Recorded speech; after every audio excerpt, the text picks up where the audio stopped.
The Purge. The Purge is when, oh, no, oh yeah, when Narm. You gotta do that every time. Oh shit! It's time to start. Boom! Oh fuck! I meant to load, not. I just saw start, so. All right, so hopefully everything's running well. Everything, you can see everything fine. Chat can be a little. There you go.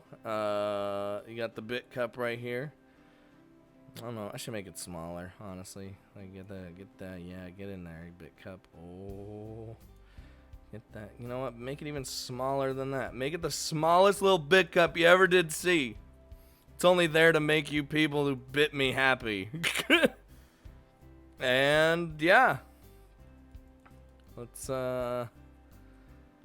Narm. Let's just.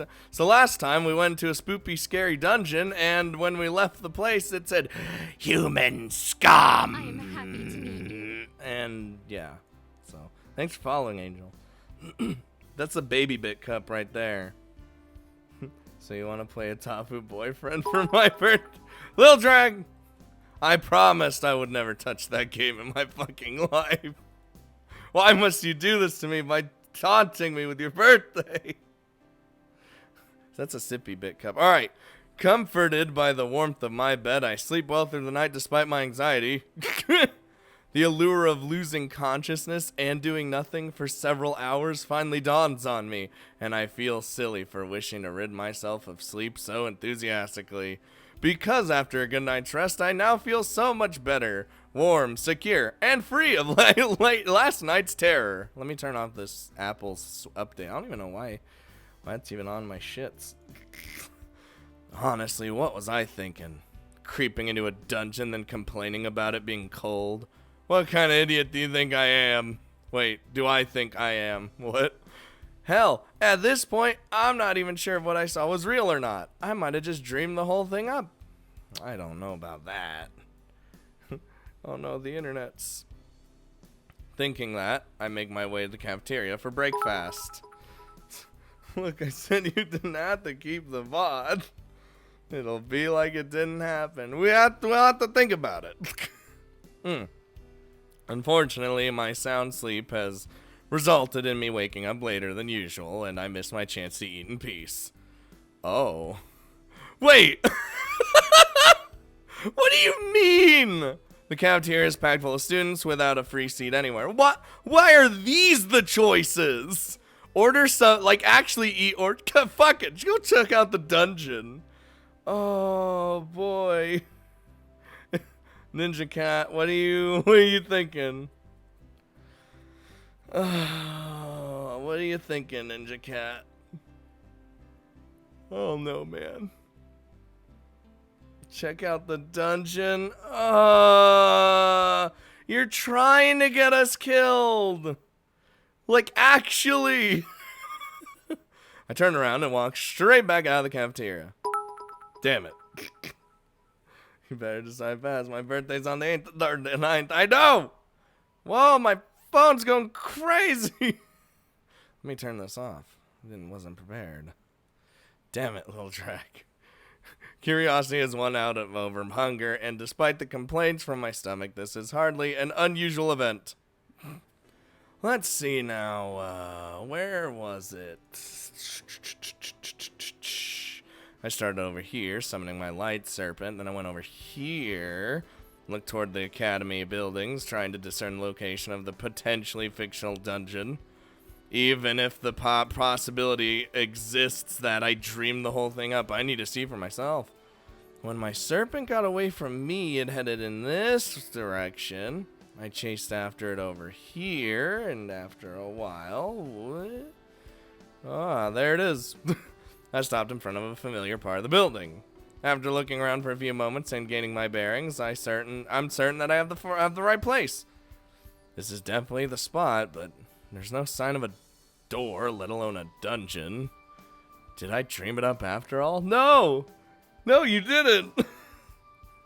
Fuck it, I'll kill myself in a dungeon. Where's the mama's boy choice? Stumbled on a Kickstarter. Let me click that link for later. Oh, that already looks fancy. Alright, well, let's check that out later. Walk over to the wall and run my hand down the side of the building. As far as my fingers and eyes are as far as my fingers and eyes are both concerned, brain died a little bit there. This is an ordinary wall like any other. Maybe it was a dream after all. Even so, just to make sure. Ah! No! Not just the tip. Stop just the tipping. It's so loud. Before the things happen, I wanted you to have this going to sleep soon, then working like a machine. So I hope you have a great time. Well, you have a good day. 2 doll hairs. Thank you. Have a good one. I'm channeling Aether magic, by the way. Just the tip. It's so loud. My eyes glaze over as my vision is distorted. Real, physical objects lose focus, and in their place, I see matter from another plane of existence. Aether! Are we gonna have this, like, explanation every time? The wall is solid. Both my hands and my eyes are telling me that it's a real, physical wall and not just an illusion. Yet the flow of the aether in the air around me tells me a different story. You've been tipped. Senses, even touch, can be tricked by perception-altering magic. One of the scary realities of being a mage is knowing that everything you see and feel could be a lie. But the natural flow of aether external to the human body, that cannot be faked. Not to this degree, at least. Fucking... There's some shamrock bits. Thank you. God damn it. And right now, aether is, without a doubt, flowing straight through that wall with a downward trajectory. That brain, please. The dungeon does exist after all. Does the door only appear at night? I place my hands on the wall once more and examine it very closely. Even with my ability to see through illusions like those which hell creates, I cannot find a single flaw in this wall in front of me. The being who created this illusion must be extremely talented, which means we shouldn't be fucking with it! Ninja Cat! Stop trying to kill me! Did someone from a higher grade make this? If not, then perhaps a teacher? I close my eyes for a moment and try to bypass the illusion. Tricking the eyes and ears is easy. Faking a sense of touch, on the other hand, is surprisingly difficult. By focusing on my fingertips, I ain't doing anything! Listen. What in the world are you doing? Ah! Yep, there's Terracult. He got a hooser. He got a big old hoozle right there. Startled, I turn around and jump back, unintentionally pushing my back against the wall. LaShawn! I have been called as such, yes. Now, answer my question. What are you doing to that wall? If you intend to vandalize it, then I must warn you. LaShaw's gaze narrows. She stares daggers at me, sending a clear and direct warning my way. No, that's not it at all. I was just, I'll just come out and say I'm trying to bypass the illusion. Without saying a word, LaShaw walks toward me, stopping just in front of me, so close that we could be kissing. She places her hand on the wall. Damn, that close? Her eyes scan the wall up and down, and she runs her hand along the cold, hard surface. After a few moments, she retracts her hand, then takes a step back. Liar. Whoa! Whoa! There is no illusion at play here. This is an ordinary wall. There is nothing special about it. I know, that's not... Hi, Rez. Rez, I've been seeing you play No Man's Sky a lot. And I was like, damn. He is. And then you went to Conan. You're all over the place lately. That's not a... Look, I know it seems that way, but that's the entire point of creating an illusion to begin with. But even if you can't see or feel it, there's a door. I'm sure of it. Oh, if you're that certain, then perhaps you can explain something to me. Considering that the valedictorian of your grade cannot even sense this supposed illusion, what makes you, a restrained delinquent, think that you can break through it? Wow. Heard you've been playing No Man's Sky. Yeah, someone gifted it to me, but it said anonymous. Not like the Little Drag Anonymous, where it said anonymous, but then Little Drag at the bottom. So me and Ray were playing, and it's been pretty fun. Never played it. Oh, nothing's wrong with No Man's Sky anymore. It's actually a good game. But it did suck really hard at the start. Wee woo.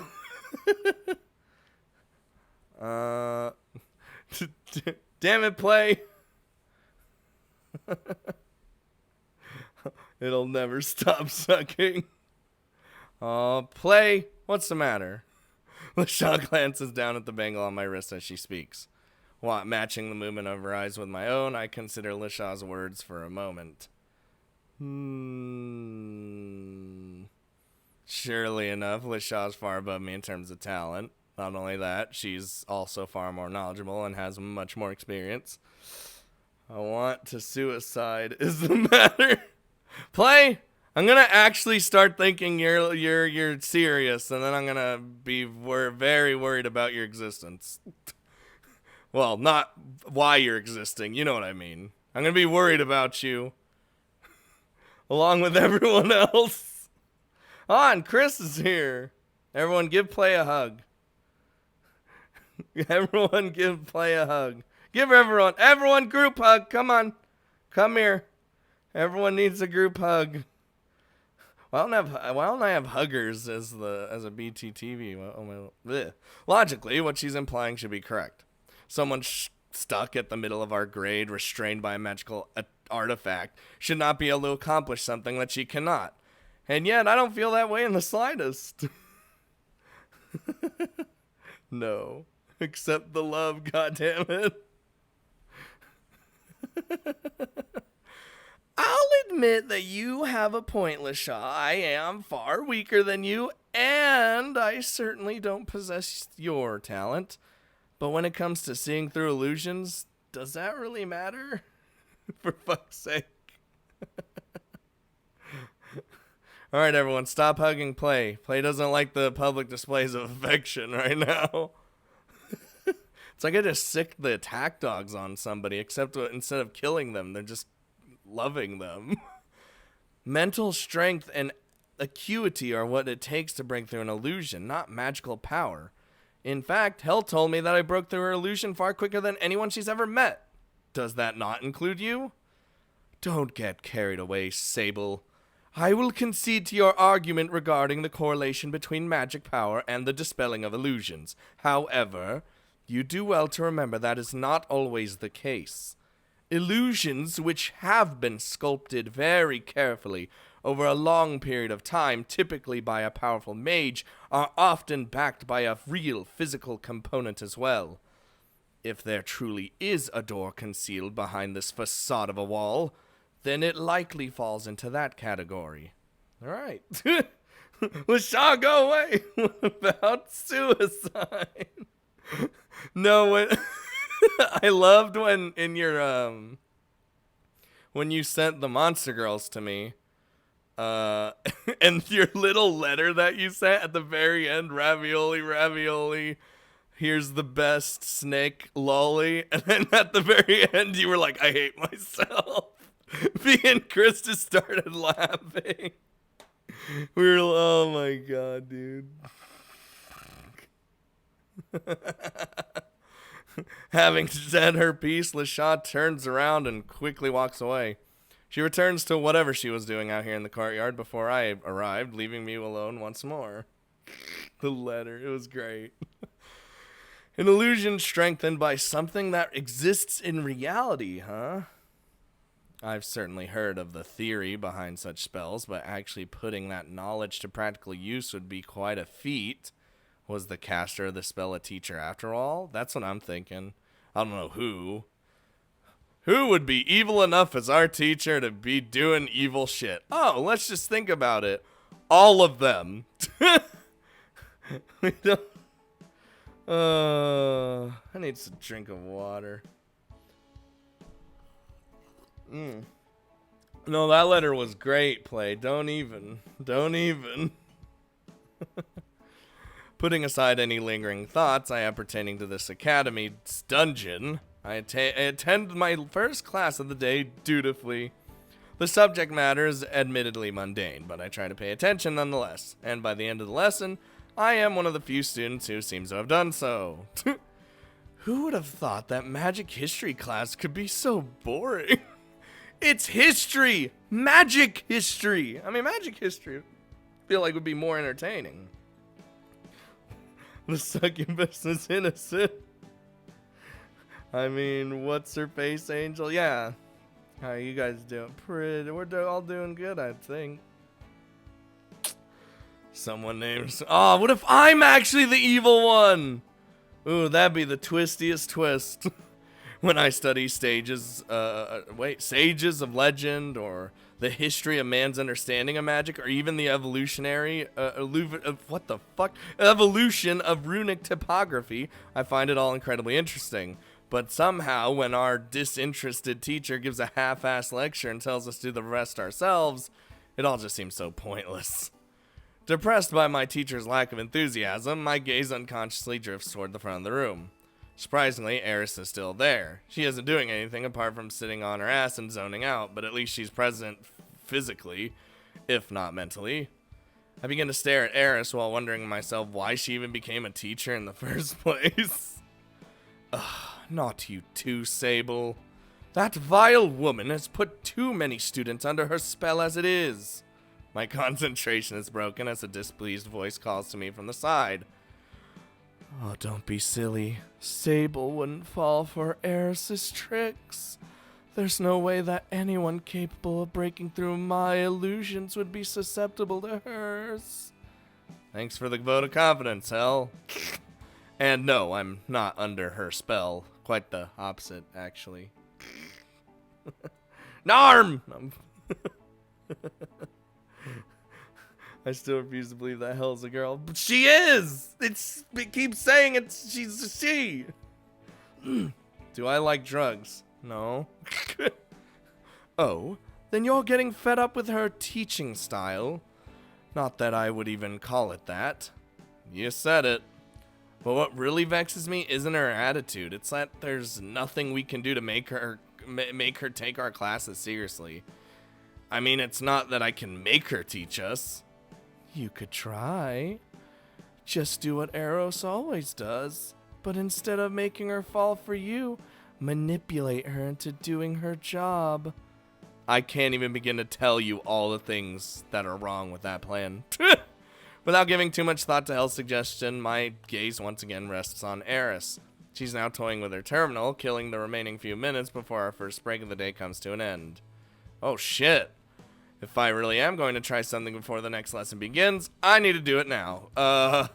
Ninja Cat.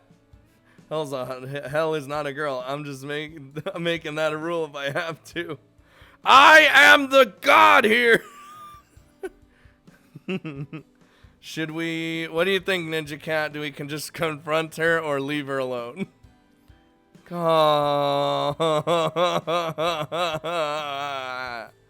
know what? Fuck it. Let's give it a shot. It's not like I have anything else to lose. Dude, we're playing the loose cannon now. We're playing the Billy Williams. Except it's Sable. Billy Williams. Dude, I need some art of Billy Williams, like, real bad. He's literally pictured in my head, but I'm bad at art, so I could never really get it down. Let's see if I can convince Eris to start taking our lessons a little more seriously. Without any real plan in mind, oh, we're not even going in with a plan, I leave the sides of my classmates and head for the front of the room. Still eyeing her terminal, Eris pays me no mind. Even as I walk right up to her, she still doesn't acknowledge my existence. Well, what's up, C-Money? Wait, who's there? Eris is our teacher, the succubus. And she's really bad at her job. It seems I'll need to make first contact after all. Ahem. No, not even a glance? Nothing? What does Billy Williams look like? he's pretty much, think a normal detective with like he's got like a fedora. He's you know, like the tannish color. Yeah, he's got that fedora and the trench coat as well. And, you know, base like pants and, you know, normal shirt. But, you know, you don't really see that because, you know, it's trench coat. He's got some boots and he's a badass. But he looks like the most grizzled fucking guy, middle-aged man you ever did see. Like he's seen some shit. It's great. Fedoras are illegal. Maybe not. Oh, god damn it. Maybe not a fedora. I think I said that wrong. The other one. The bigger one. The bigger fedora. No, anyway, not even a glance. Teacher, hello. You know, doing your job. Eris, hello. Just Eros. At last, my words solicit a reaction. Even first-year students are calling me that now. Honestly, what did I ever do to deserve such a horrible nickname? I don't know about your nickname, but if you're wondering about how to endear yourself to your students a little more, not interested. Damn! We got annihilated already. What he needs is suicide. Before I can even suggest that Eris should take the job more seriously, she shuts me down. Oh, come on! You're our teacher, for fuck's sake! At least listen to what your student has to say. Why should I? It's not like you have anything interesting to tell me. Damn! Rip it! Ooh. My memory's fucked today. It's your job as a student to listen to your teacher, not the other way around. So why don't you be a good little boy and leave your busy teacher alone, Busy? You busy, teacher? You're playing with your terminal. I'm planning lessons. You're reading about elven history. And if I have to teach this subject in the future, I'll be ready to do so. I sigh in frustration as the immovable object known as my teacher stubbornly refuses to budge in the slightest. Talk dirty to us, Eris. She's sassy. While I'm glad that she's at least using this time to learn something pertinent to her job, it's clear that she didn't start researching the topic for such a noble reason. Fine, don't teach us. I feel sorry for the other students. But I'm sure that'll be just fine without your I'm sure that I'll be just fine without your tutelage. Whatever you say, kiddo. Look at that smug-ass face! Damn! That's like way more smuggy than anyone else. Even smuggier than Lashaw's smug face. And she has the smuggiest face. Now scram. I've already wasted enough time listening to your whining. At my teacher's prompt, I leave her side and return to my desk. Well, anyone else keep getting buffers? I hope not.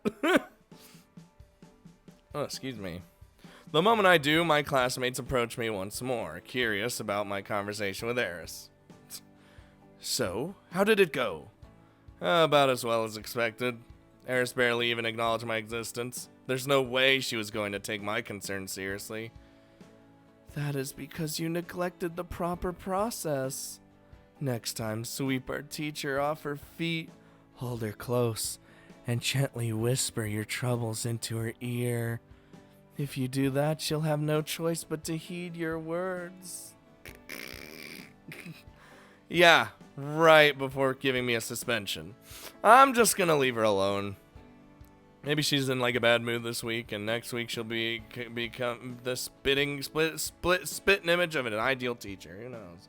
Who knows anymore? Now I really want to route for Eris. Jesus Christ.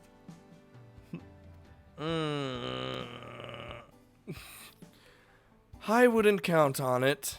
There may be a great healer. Time may be a great healer of wounds, but it is no cure for apathy. Apathy is death. Apathy is death. Apathy is death. Boop, boop, boop, boop, boop. That's a reference.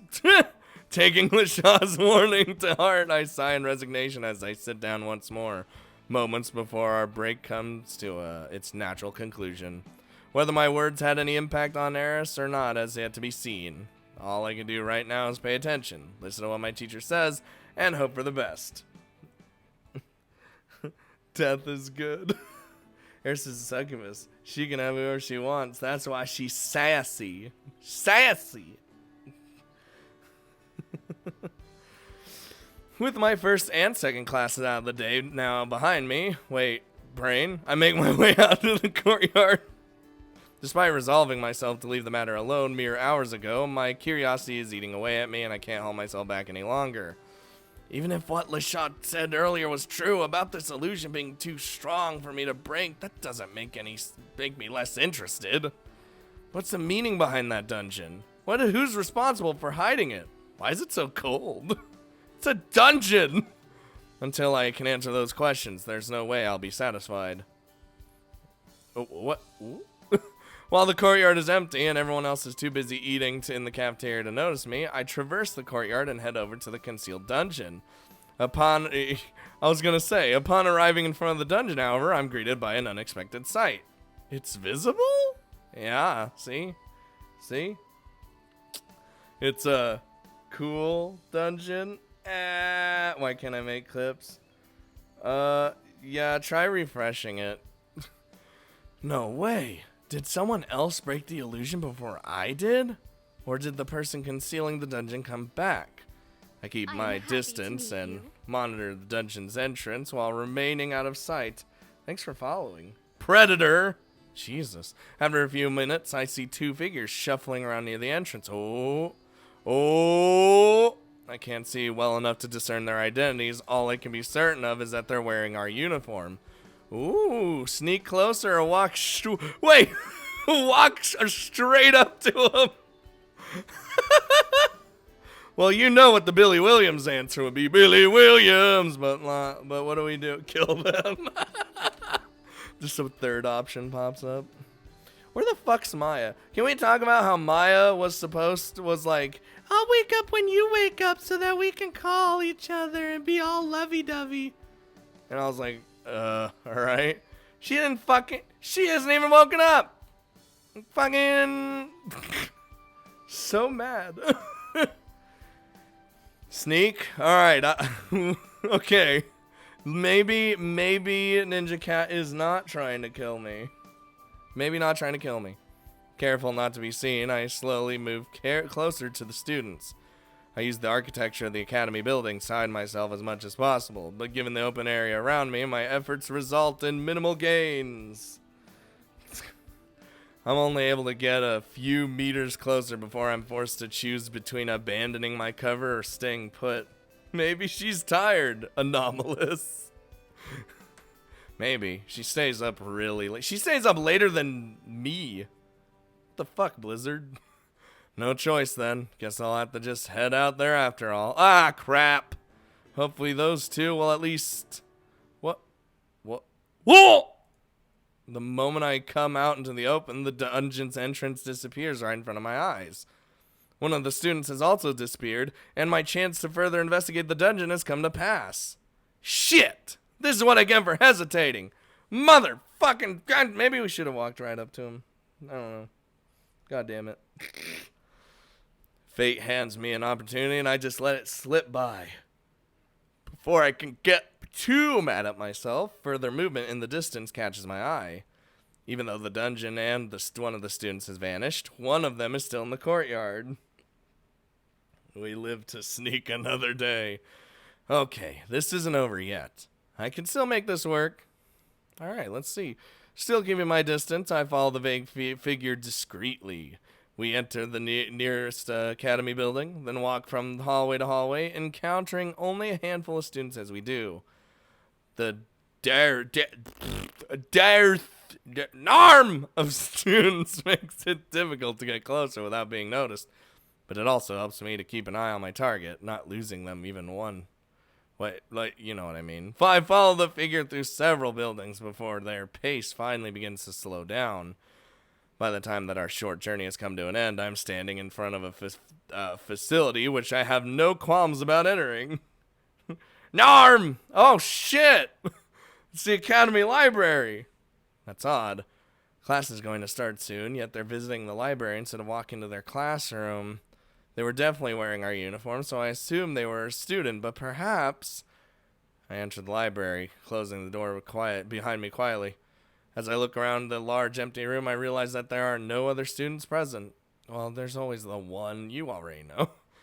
Despite the fact that I followed someone into this very room only moments ago, I am now alone. Did they conceal their presence with magic or cast some kind of illusion on me? If this person is responsible for hiding that dungeon, then such a thing should be within their capabilities, I guess. I miss army gals. Had to be gone. Had to be gone, man.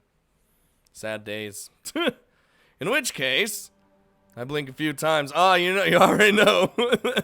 I blink a few times and slight pain assaults my eyes. My vision quickly abandons the physical world and begins to focus on the which that cannot be seen.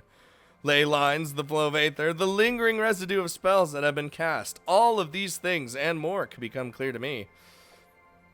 I look around the room one more time, now looking for any disruptions to the natural flow of the air around me.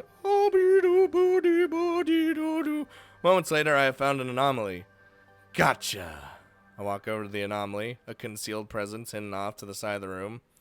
Once I'm within arm's reach to the invisible being, I place my hand on their shoulder. Hey there.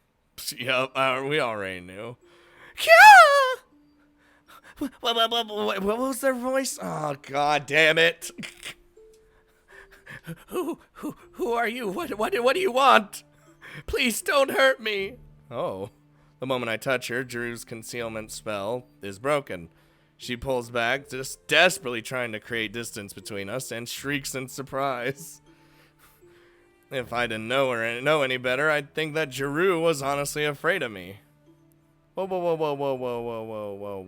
Calm down, Jeru. It's me, Sable. You know, nerdy girl voice. Joru, ro, whoa, ba-do-bo, did-you-bo. It's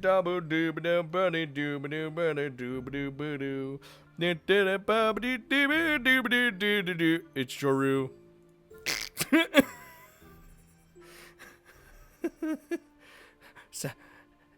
Sable.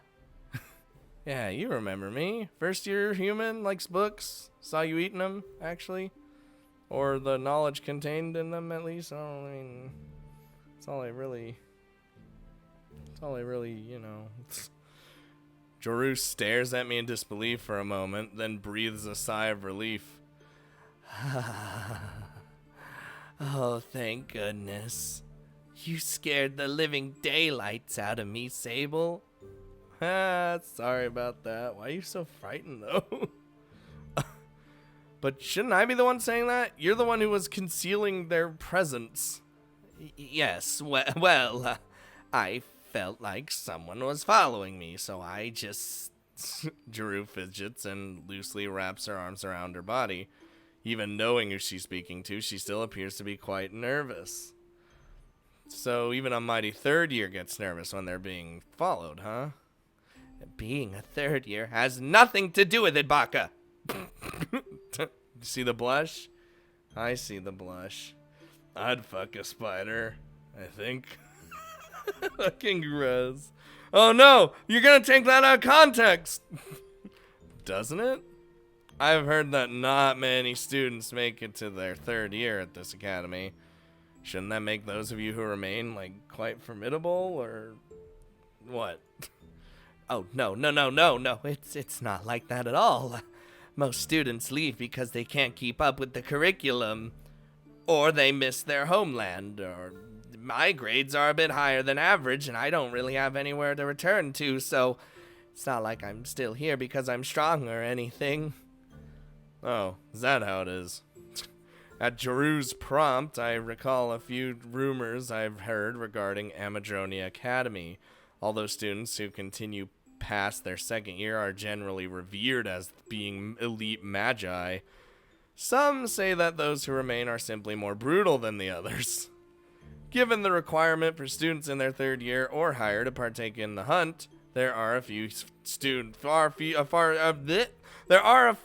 few students far brain who quit solely because they want to avoid that particular activity. Yep, I knew it. I knew it was coming. Honestly, I want to get the Dragon's route, but I wouldn't not mind getting the Well, hold on. You'll do Jeru, but you won't let me do Eth and Ray. Come on, Blizzard. And then the soon-to-be Tix, the Yandere little fairy. Scott gonna sting. Oh no, it's two of them. They would prefer to return to their family and friends awaiting them in the homeland rather than spend their days hunting down their own kind. So, Sable, I know this might sound like a strange question, but were you following me, or was I just being paranoid?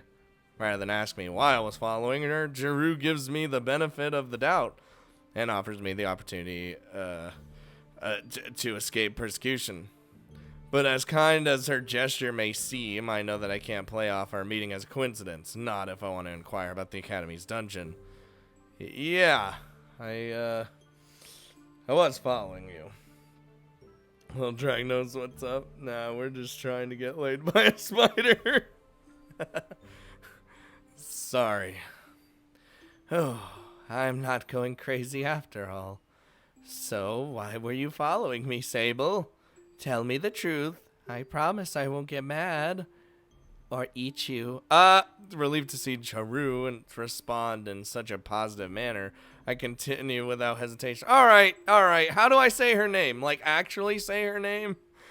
I know I've been fucking it up this whole time. Someone give me the pronunciation. It probably sounds way cooler than I'm making it sound. Come on, pronounce. What the shit, Blizzard?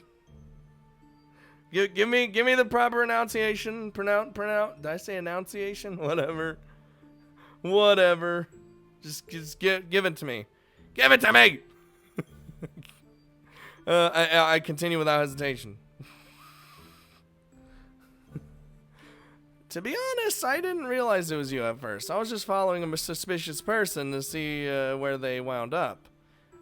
Suspicious person? I'm a suspicious person? Why would you think that? Until this morning, I didn't. But then I saw you at the entrance of that hidden dungeon. Oh, well, Joru. So I am saying it right. Well, I'm saying Joru, not Joru. Or am I saying it right? I'll just say Jeru. You, saw that, huh? Oh. This is why I told Hira that meeting during the day was a bad idea. Hira? She the other person I saw in the front of that dungeon? She is, but please stop calling it a dungeon, Sable. You're making it sound far too ominous. Listen, when I went in there, it said human scum at me, so... What you saw was the entrance to Amadronia's underground facilities. Underground facilities. Drew nods in confirmation. Yes, that's right. Most first-year students wouldn't know about them yet, since you've only just started attending Amadronia, but you'll all learn of their significance sooner or later. Underground facility, huh? Is that for students who can't stand the sunlight? Among others, yes. Students who are nocturnal or are weak against either light or heat study in the underground facilities. Likely story. Likely fucking story. I was wondering about that. I just figured that students with those kind of needs didn't attend here. For a long time, they didn't. It was quite difficult to accommodate them, after all. But now that everything is in place, Amadronia is among the top picks for demi-humans with such needs. Okay. And nod in understanding as Jeru enlightens me about the dungeon, or rather, Amadronia's underground facilities. To think that Amadronia hides such an interesting secret. I researched Amadronia thoroughly before coming here, and I experienced many sensescapes, but I never heard a peep about any underground facilities. It's unusual, but quite interesting. Defo spider sex. So the vampire girl of this game is down there, huh? Probably. Students who are nocturnal or can't get in the or stand the sun's rays. Do you fit into either of those categories, Jeru? Haha, but me? I told you I was just meeting a friend of mine at the entrance. But most spiders are nocturnal, aren't they? So I thought, demi-humans are not animals. Damn! I jumped back at Jeru's sudden shout, taking me by surprise. Despite her usual calm, timid demeanor, for a moment there, she seems genuinely angry. Don't eat me! No, I mean, we're still mostly the same as humans, you know? And I know that some of us have traits or limbs resembling other creatures, but that doesn't mean that we, it's fine. I'm fine. I get it already. I apologize for what I said. Demi-humans aren't animals. Okay? Even though you do have a muzzle. Sorry. Why are you apologizing? Rather than dwell on Jeru's minor outbursts, I quickly changed the subject. So, you said you were meeting a friend at the entrance of the underground facilities. Yes. Here is a first, second, third, second year friend of mine. She can't stand the heat, so she usually only comes out at nighttime. I told her that it was dangerous to come out during the day, but that girl doesn't listen to me at all. Doesn't she understand that I'm just worried about her? Why are we talking about spider sex, by the way? Spider sex, do legs for days. Billy Williams. Dude, Billy Williams would have sex with a spider if he had to. You know, who knows? What do you want? Billy Williams could do a lot of things. Actually, I don't think he would. You're starting to sound like that girl's older sister than her friend. Well. So this here person, before I can finish that sentence, a familiar sound reverberates out the academy. As indicated by the usual bell, our break is over. It's now time to return to class. Dude, that's an episode of the Billy Williams cartoon. It'd be a cartoon. It'd be like an adult cartoon, but like where he gets in a situation where he had to have sex with a spider girl, even though he doesn't like spiders.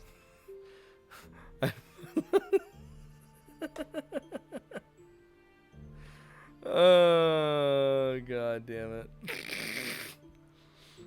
Dude, if I can make an animated Billy Williams show, I would. Like, straight up. It wouldn't run that long, I'm sure, because I don't know how popular it'd be, but it'd be great. I would die so much watching it. I need to find the proper voice actor. It'd just be me. Aw, man, just when I discovered something interesting. Don't be discouraged, Sable. It's not like this conversation needs to be concluded right this second. If you want to continue where we left off, come and... I almost said the other word. Come and visit me anytime. Whew, okay. Want a tarantula girl? That'd be awesome. A dragon sex or spider sex? Who would you pick? Jesus, what is this world? What has this world become? In spite of the temptation that I feel to skip class and hang out with Jeru a little while longer, I fulfill my role as a diligent student and turn up to class right on time. As I enter the classroom, what I find awaiting me is a noisy room filled to the brim with excitement. All of my classmates, most of whom are typically indifferent when it comes to our lessons, seem to be looking forward to what is about to come our way. Whatever Eris has told them, she's managed to rile them up considerably. Sable, my dear, finally the guest of honor arrives. Come, come, please take a seat. Okay. I follow Hell over to my usual seat. So, as I walk across the room, I notice several students staring at me and whispering amongst themselves. The moment I sit down next to LaShaw, their volume grows, and the number of people staring at me increases. Hell? What's going on here? Why, whatever do you mean, dear Sable? Don't act like you don't know. There's clearly something going on here. Why is everyone staring at me? So you have begun to question your own popularity? I suppose it's only natural for one to query their social standing from time to time. No, that's not. That's not what I'm talking about. Sensing that I won't get a straight answer out of Hell, I glance over to LaShaw. The moment our eyes meet, she sighs and begins to explain. I love when her face gets covered by the chat. That makes it all the more better.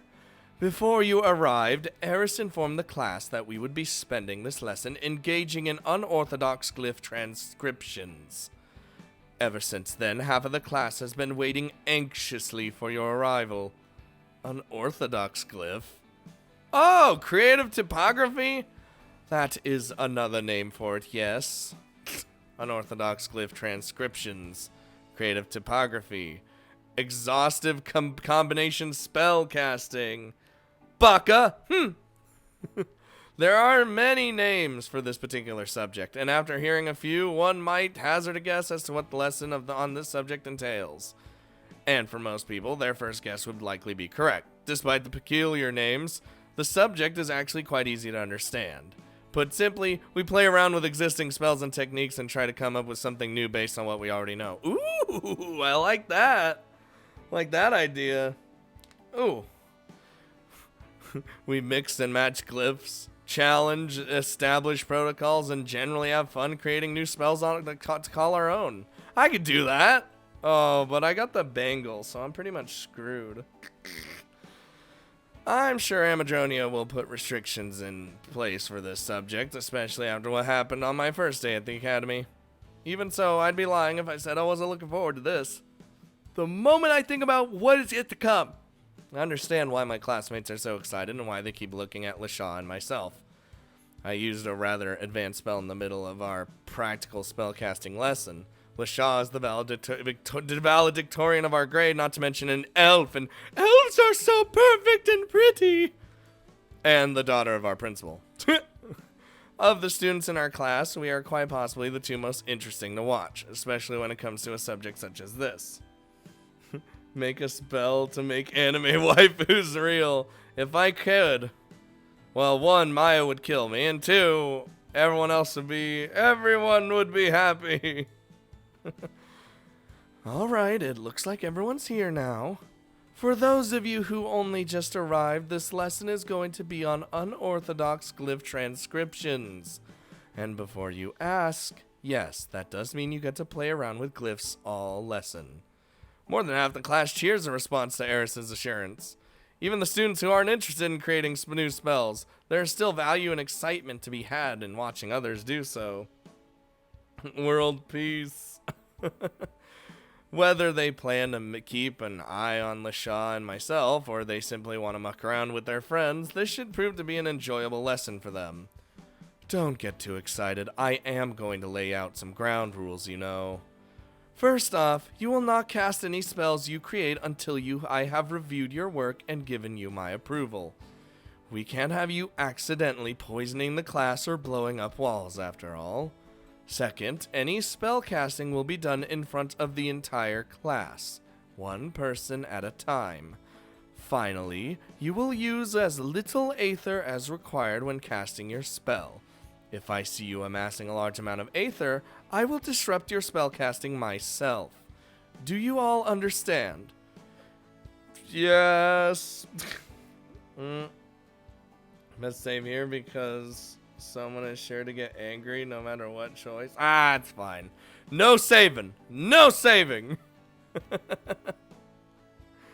We're totally good. Good. In that case, you may begin whenever you are ready.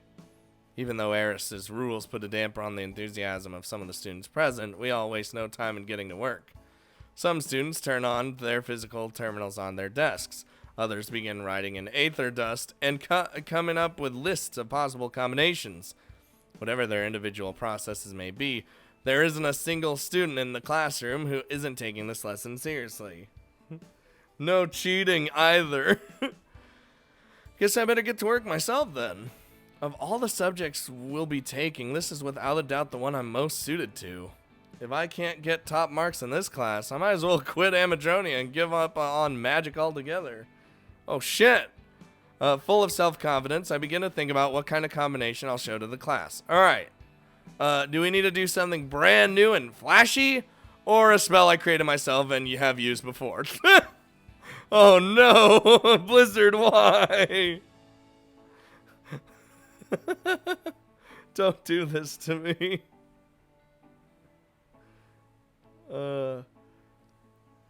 Did you cat?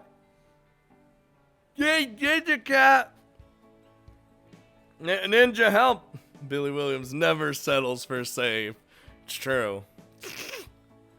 Well, I mean, Billy Williams, he'll try to do things without, with safety first, but if it fails. What is the Draken object? God damn it, Ninja Cat. We're not seeing Draken because she's not in our class, alright? What's it gonna be, Ninja Cat? Brand new and flashy, alright. Well, let's see what's gonna be flashy. Okay, let's make this a lesson to remember. I'll make up for the embarrassment I suffered on the first day and show everyone here what I'm truly capable of. See, the reason why we're seeing Lisha all the time is because she's in our class. We're not seeing Draken, Eth, or Ray a lot because they're not in our class, and the only time we get to see them is out and about. But because we've been doing a bunch of bullshit while out and about, we haven't really talked to them. We just gotta be patient. Alright? We gonna die. Pumping myself up with words of encouragement, I begin to trace out glyphs that I seldom use. In order to create a new flashy spell, I knowingly opt for glyphs that I haven't experimented with much in the past. But I have used enough to know their effects. Whoa! In particular, I focused on mimicking incendiary spells. Hey! The Draken! I usually steer clear of incendiary magic since I have very little use for destructive spells. But when it comes to showing off, ooh, something with a little bang is usually a safe bet. I smiled to myself as I work. Researching magic, gaining a thorough understanding of how it works, and then applying what I've learned in order to create something new. Oh, it doesn't get any better than this. Doesn't get any better than this. That's quite an interesting arrangement you have there, Sable. Will it actually work? I continue to move my hands as I respond to Lisha. Ah, fuck, I hope so. I ain't no expert on incendiary magic, so I can't be 100% certain.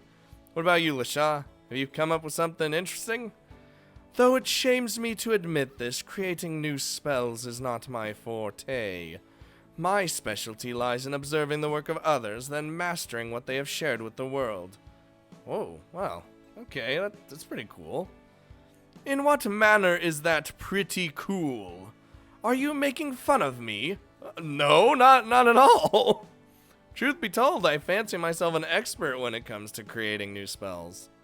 But that's just it. I'm an expert at creating spells, not casting them. When it comes time to actually use the spells, I kind of fall short. So for someone like me who creates spells they can't even use... Stop talking. I understand what you're saying. You believe that we can make up for each other's shortcomings, correct? Smiling, I silently nod. Going down the Lisha path, are we?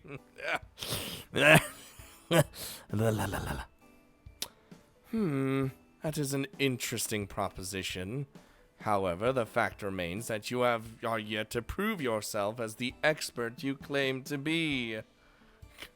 I will not be your lab rat. If you desire my assistance, you must first earn my respect. I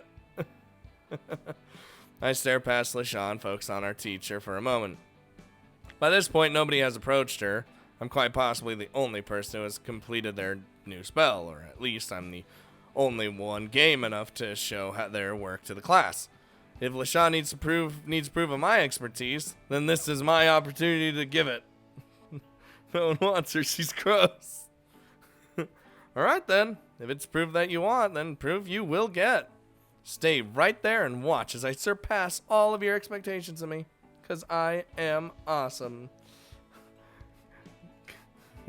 Cut off her ears and use them as trophies? Damn! That wouldn't be very difficult. Try not to hurt anyone this time, okay? Ooh, that stung. The moment that I began to talk myself up, LaShawn effortlessly just breaks me down. And unfortunately, she's right to do so. On my first day to this academy, I made a mistake. A bad one, which will haunt me for a long time to come. But this time around, I'm confident that everything will go according to plan. Everything will be according to Tao's here! Oh no. He's leaving to go become Les Morales. Oh no. My aether output is limited due to the bangle on my wrist, after all. In addition to that, Eris will be watching me very closely, ready to step in if I make a mistake. This will not be a repeat of last time, especially since we're doing it in the classroom. You know. He'll be back in EA Quintet. Yeah, he will.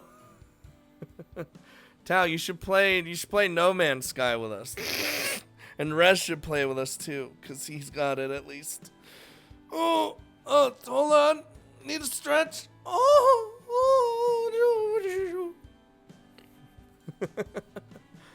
Well, the class show-off is first after all. Even though I expected as much, I must admit I am a little surprised. I wasn't sure if you'd have the guts to assault your entire class again so soon. Hey! Hold on, I'm fully prepared for this. Oh, excuse me. Rez, we already have a game set up. Like, here's my problem with the game, though. Since my computer, like, sucks. It takes me, like, a long time to actually load into the game.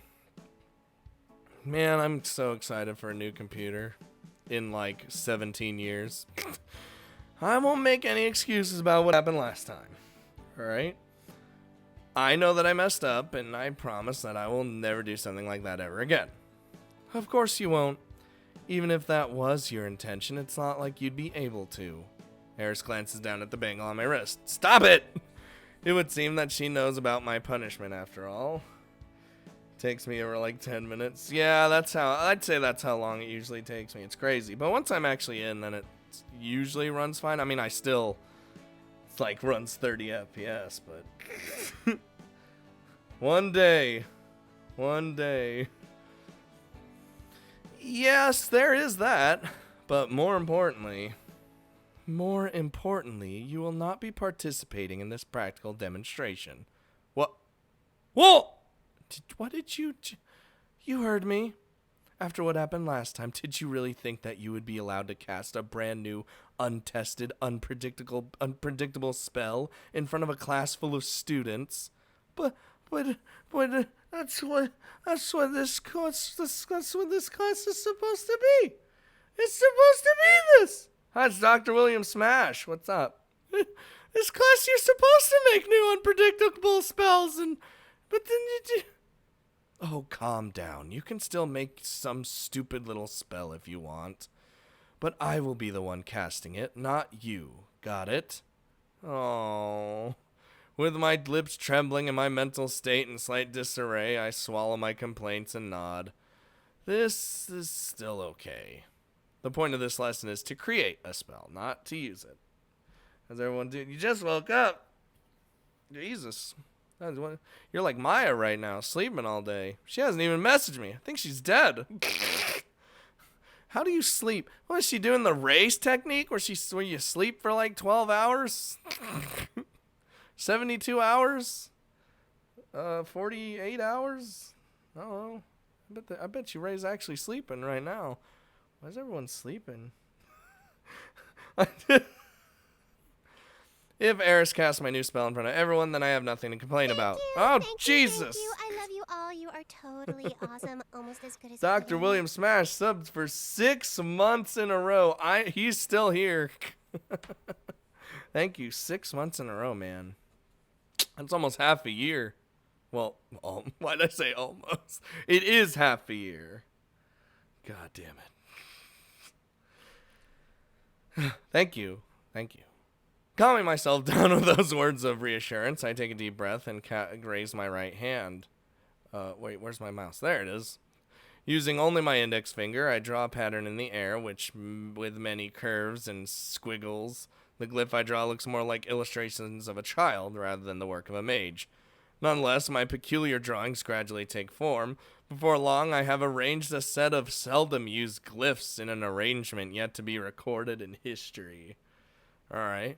So this is the spell you came up with? I suppose the purpose of this lesson is to come up with something unique, and you have certainly done that. Are you talking shit? You talking shit, woman? You sassy. Alright, fine. I can work with this. Once a few more students are ready, I'll perform your spell in front of the class. Alright, I'm ready.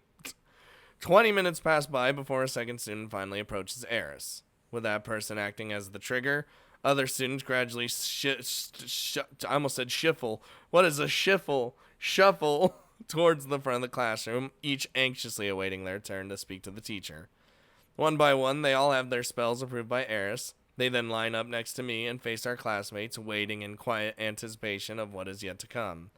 15 minutes later, no more volunteers have shown up, prompting our teacher to move things along. Only 7 volunteers, Jeez, what an uncreative lot you are. Oh well, still more than last year. More? More than last year. I miss my shy succubus, though. Oh no. Play shuffle. I already played shuffle. And I not on, not on the channel, obviously, but before that. I played shuffle. It's pretty good.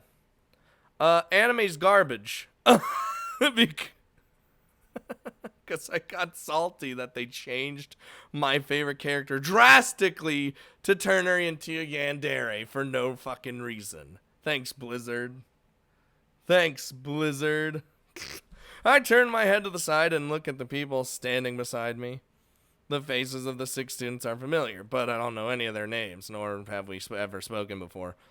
I'm a little disappointed that Hell and Lashar are sitting this one out, but at least I'm not the only one up here. Did you say yandere? Yeah, the anime garbage visual novel. Pretty good. Ooh. Call me biased, but I think it's great to see students taking this class seriously. Alright, let's do this in reverse chronological order of who volunteered when. You're up first. Make sure to show me something interesting. Yes, ma'am! Wasn't she messed in the head in the visual novel? Not really. She was... Yeah, of course there was the slight, not even trauma, just slight,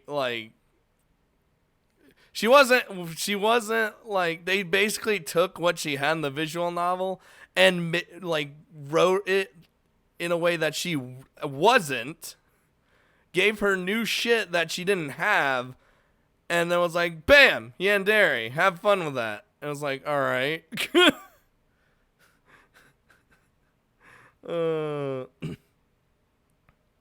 But yeah. Man, I knew you kids were hopeless, but that was just... Hey, I tried my best.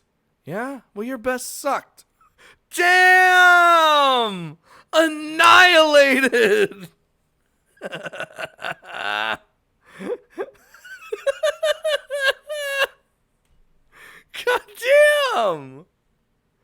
That's an oof right there.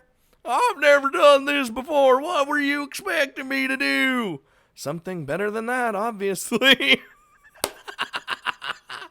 Damn, she is. She is so sassy. Holy shit.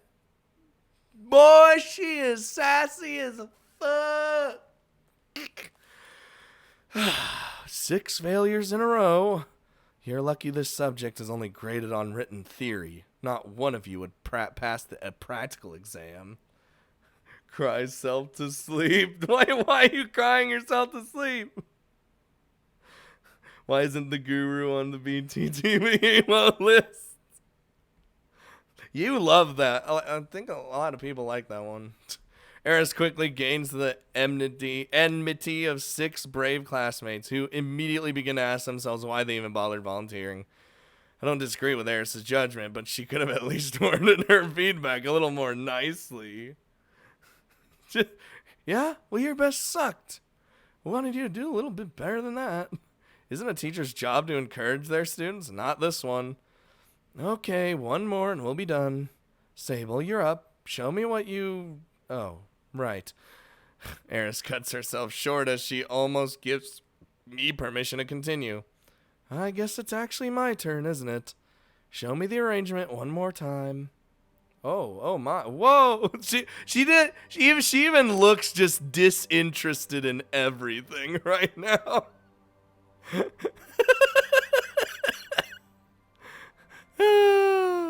I write my spell in the air in front of Eris one more time. Carefully following my instructions, Eris begins casting, and moments later, a ball of fire appears in front of her. That's the best face. That's the best. This has to be the thumbnail. Has to be. A basic incendiary spell, is it? I recognize one of the glyphs, but these others are all bizarre. Is this really all there is to this spell? I was expecting something more impressive. As this thing stands, it looks like you just created a needlessly complicated and inefficient fireball spell. Displaying obvious disinterest and bemusement, Eris stares at the fireball that she's created. Paint screen it. She calls it a basic incendiary spell, just an ordinary fireball. And to be fair, she's right. At the moment, what she has cast is nothing more than a tiny fireball. But that's because of her failure, not mine. Teacher, I don't mean to sound rude, but I believe you made a mistake. Take another look at these 2 glyphs. What are you... Oh, hang on. I see what you mean. But wait, if I'm reading these correctly... That's right. Those are the characters of shielding and permeation, not movement. Uh-huh. Well, so be it. That's what you want me to cast, then. Oh my god. Woo! You've got to be shitting me. Showing off prowess that I personally do not possess, Eris modifies the structure of the spell without recasting it. As she does, the fireball grows exponentially in an instant, and its properties shift unexpectedly. The basic incendiary spell she cast moments ago has changed into something completely defying her expectations. Billy Williams! Dude, Billy Williams as a mage, can you imagine?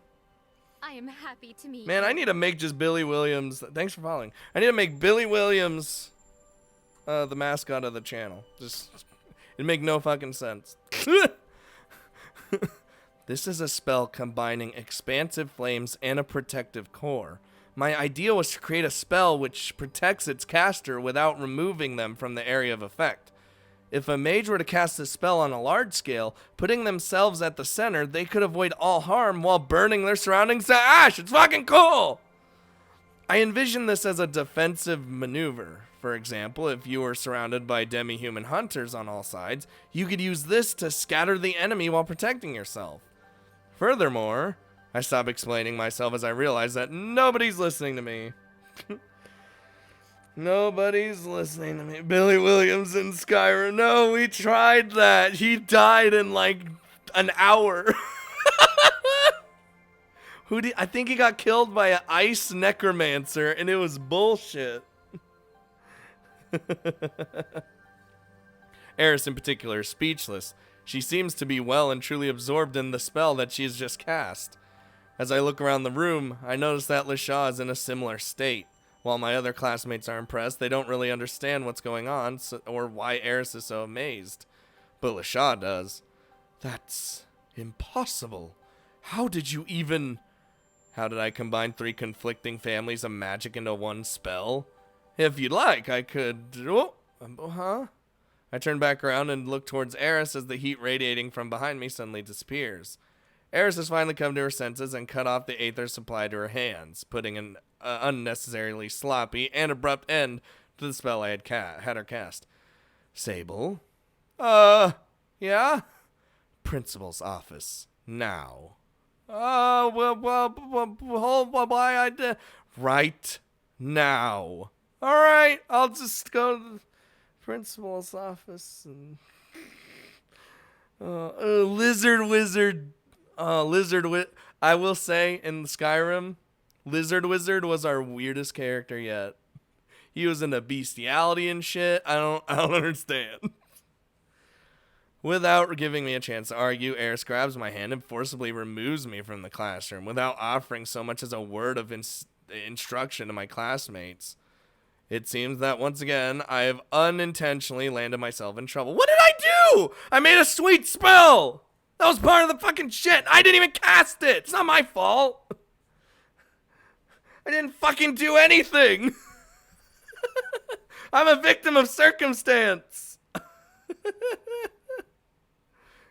Game over, boys. Dude, if this is where it ends and we're just expelled, blame Ninja Cat. She led us down this path.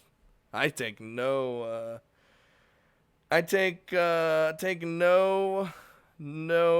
responsibility for any of this. Eris and I walk hand in hand for much longer than a student and teacher ever should.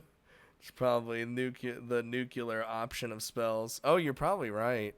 Yeah, because based on a spell that protects you, but at the same time burns everyone else around you. Ooh, that's scary. We pass through corridor after corridor, most of which are thankfully empty, and slowly make our way to the principal's office. This is just my luck. We finally have a class that I'm good at, and guess what happens? I get sent to the principal's office. I look over at Eris, who's still walking beside me. Even though she has let go of my hand, she is still watching me like a hawk and refuses to let the distance between us grow. No, rather than being sent, it would be more accurate to say that I'm being transported like a criminal moving to a higher security prison. Whatever I did, Eris isn't taking the situation lightly. Rather than attempting to question my teacher again, I walk in silence. Oh, by the way, no spoilers. I know none of you have spoiled anything. I'm just throwing that out there. Just no spoilers in general. I don't like spoilers. We have a very strict no spoilers policy. If you know what's going to happen, that's cool. Just don't tell anybody. And because all the mods have the ban button ready for anyone who spoils anything. So there you go. Just throwing that out there. The principal's door is now visible. So whatever it is that I've done, I'll find out soon enough. Ein, are you here? This is important. Without so much as a greeting, Eris storms into Ein's office. Right behind her, I nervously shuffle my way into the room, still not entirely sure why I'm even here in the first place. What is love? Well now, if it isn't my favorite succubus, to what do I owe this? Cut the crap. I just said this was important. The principal looks past Eris and notices my presence. Oh, I see. You again, What did you do this time, Sable? Nothing! I made this fucking spell and she cast it. If anything, it's her. She should be in trouble. I think. And yet, Miss Monte apparently thinks differently. Care to chime in here, Miss Monte? You are the accusing party here, after all. Accusing party, my ass. Sable, show Ein the formula you showed me. Formula? We were just in the middle of creative typography class. Oh, the unorthodox, how fun! Okay, so what happened? Did you pull a prank on your teacher? Did you spell out dirty words in your glyph arrangement? Oh, that's a good one. It sounds to me like if anyone here should be sent to the principal's office, it's you. All I did was create a spell and submit it to my teacher. Bing, bang, boom. That was it. I was good. A real spell? Not a prank. Puh. A real spell, not a prank.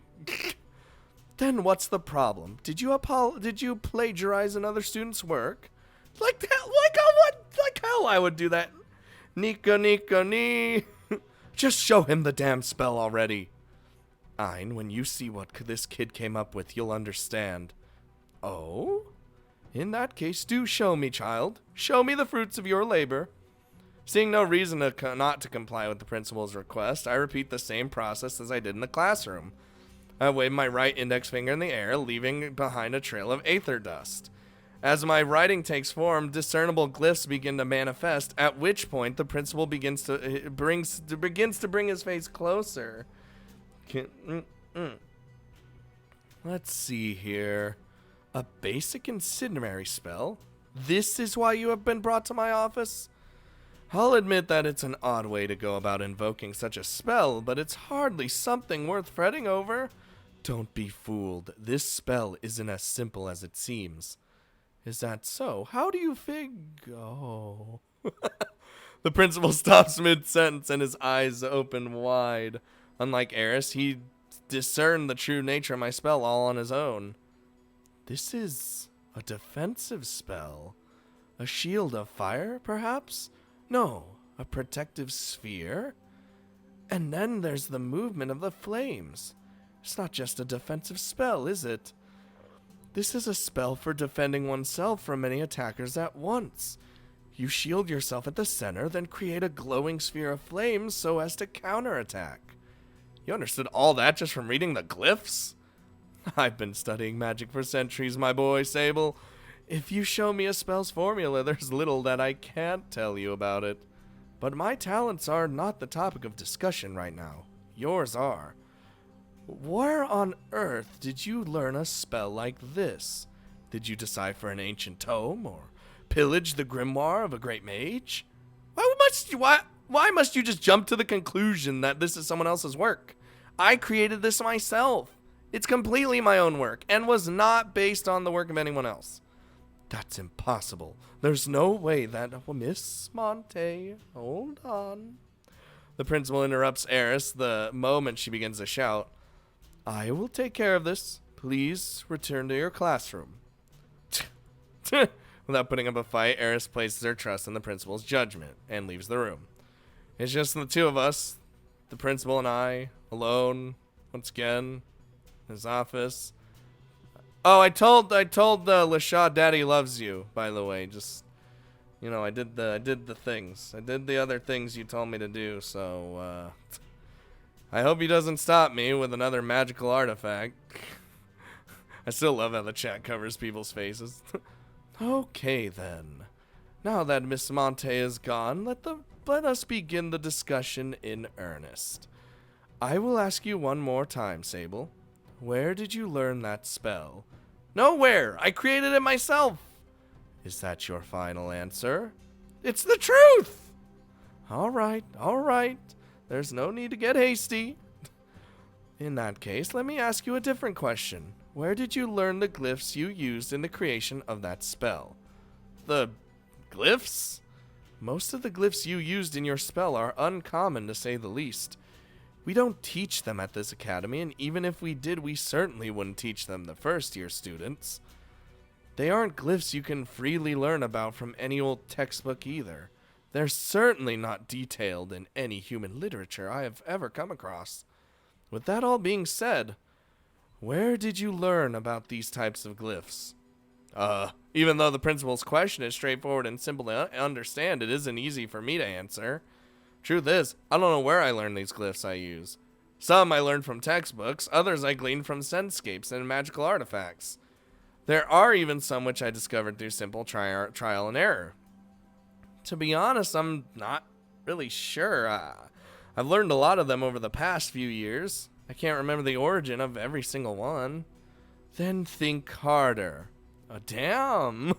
The principal's reply is short and to the point, but rather than his words, what strikes me is his tone of voice. Doesn't seem like I'll be able to get away with a half-assed answer like I don't remember, even if it's the truth. Should I just lie and tell him that I found some old tome, or that I learned it from someone else? No, even if I told a lie like that, I have no way of backing it up. Maybe I can change the subject instead? I stiffen my expression and address the principal. Why does it matter where I learned those glyphs? What do you care about what you care about is the arrangement, right? Isn't that why I was brought here? The reason you were brought here is irrelevant. What matters now is that you tell me what I want to know. If you've uncovered a document containing runic script, then it must be studied by neutral parties and kept out of the wrong hands. If someone taught you what you know, then they must be identified and questioned. Magic is an important tool, and matters pertaining to its foundation must be handled with discretion. This is why I seek your cooperation regarding this matter. I get what you're saying, but I literally have no answers. Magician never reveals his secrets. I don't have any answers. I probably just made those glyphs myself anyway. Don't toy with me. You cannot simply make a brand new glyph. What are you talking about? Of course I can. I can't say for sure that I created these particular glyphs, but I can assert with confidence that I've created several glyphs on my own. Stop posturing, human. Nobody can create new runes, much less a mere human being. Wow! Speak for yourself, old man. Just because you can't do something, that doesn't mean other people should be limited by your own shortcomings.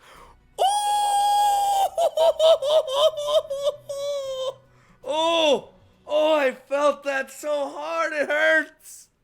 It hurts. Ooh, damn. Hold on, I need to fix this thing real quick.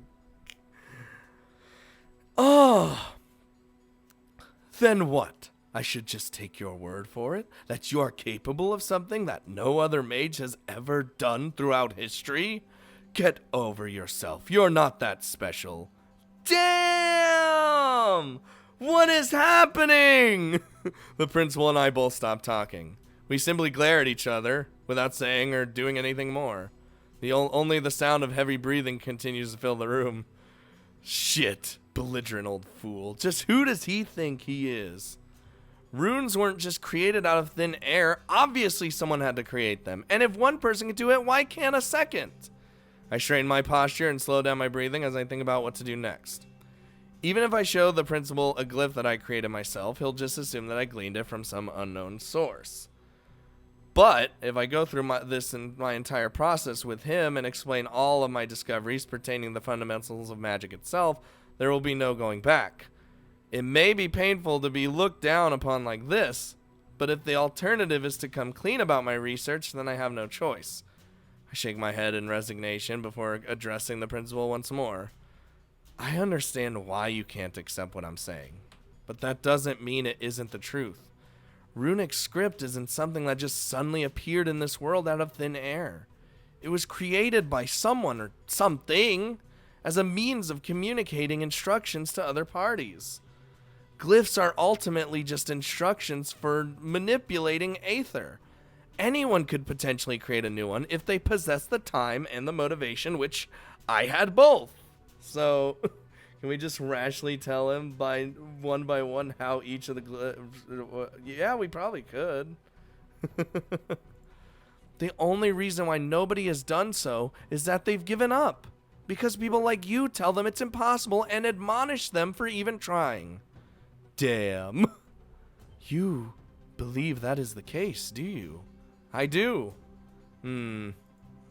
Perhaps you have a point.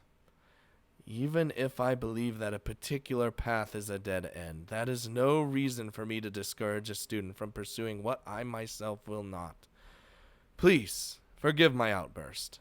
I shouldn't have been so close-minded. No, it's not really that big of a deal, alright? If someone suddenly told me they'd accomplished something that nobody else had, I wouldn't believe them either. You have every right to be skeptical. Even so, I should have been more open to hearing you out, both as your principal and as a fellow mage. The principal's attitude changes completely as he accepts my argument. And he changed completely because you're drinking water. Hold on.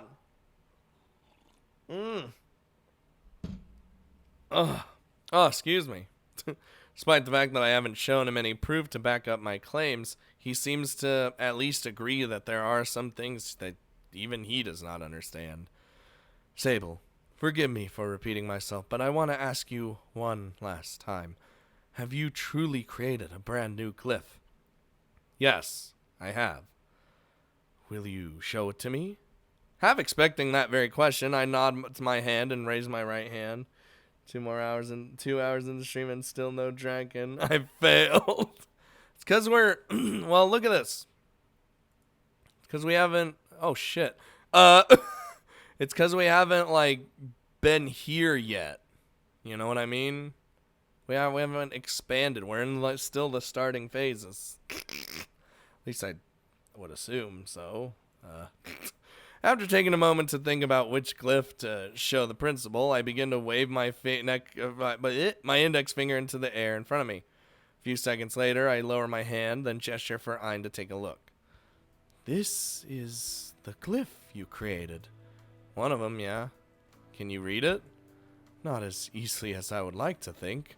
Let's see. If I'm not mistaken, this is the basis for a rejuvenation spell? Correct. Specifically, I've been trying to come up with a spell to emulate the effects of sleeping. The effects of...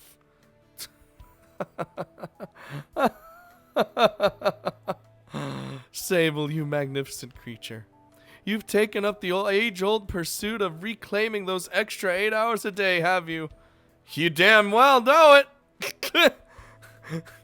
Wait, was he doing a shit-eating grin? Yeah, he is. Look at it. That's the Michiru grin right there. Oh, excuse me.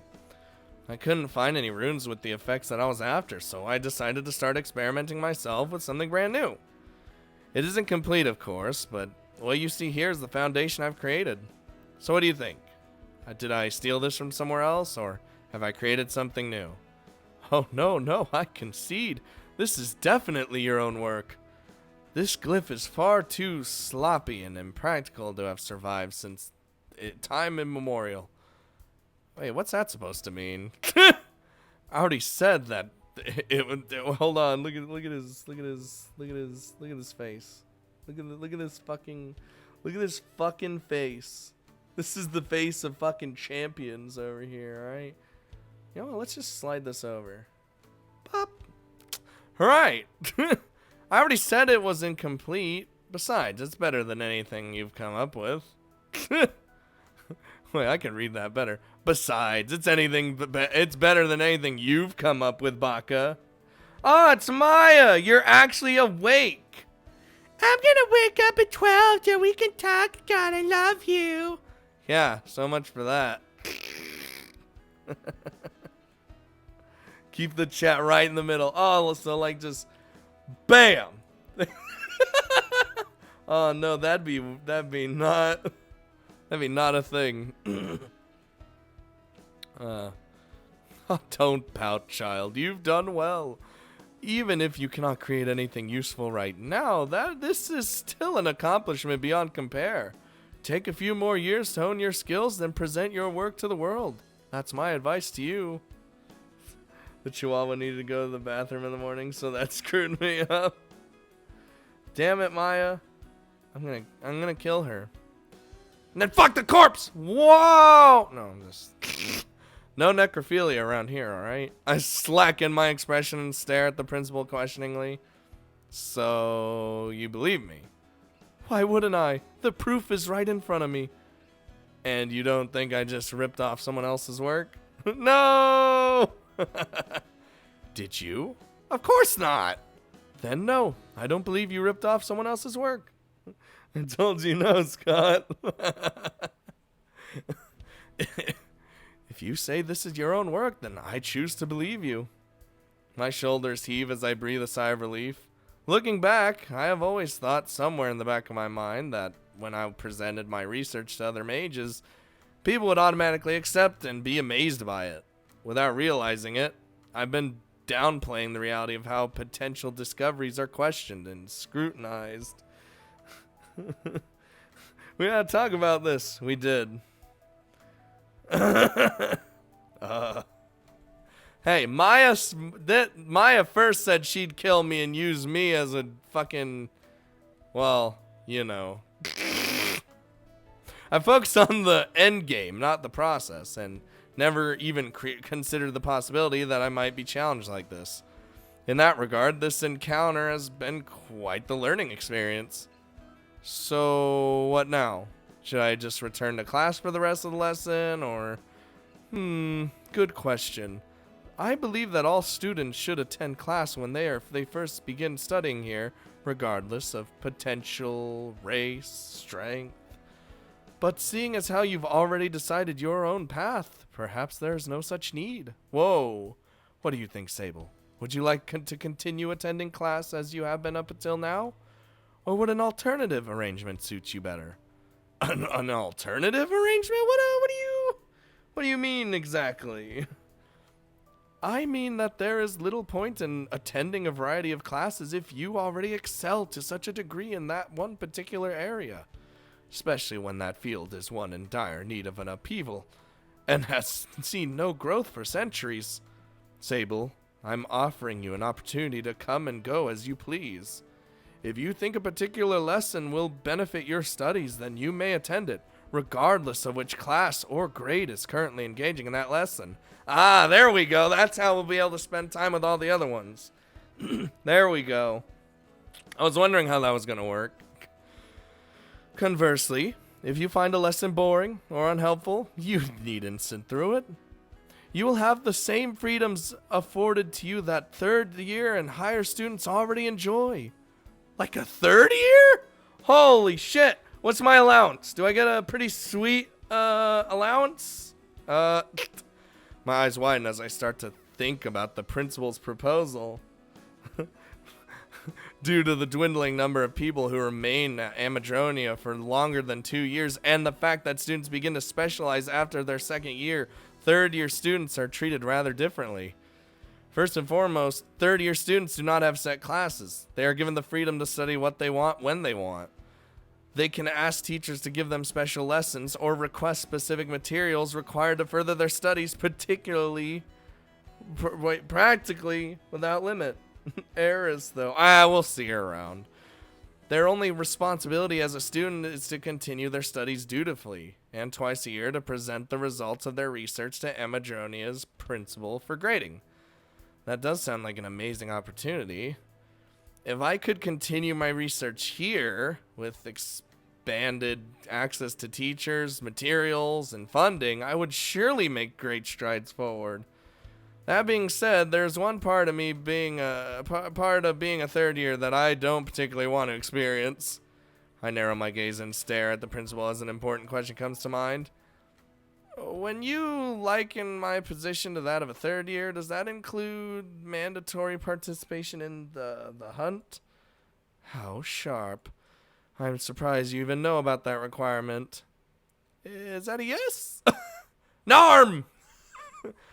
I'm afraid so. But you know, the hunt, as you seem to call it, does not deserve the negative image it has cultivated over the years. Yes, demi-humans are often pit against one another in combat. Sometimes people are even killed. Ultimately, however, the hunt is for the greater good. Ah, the Tau! You think so? Most demi-humans seem opposed to that idea. Narm! Sounds dope. Damn you, Narn! Narm!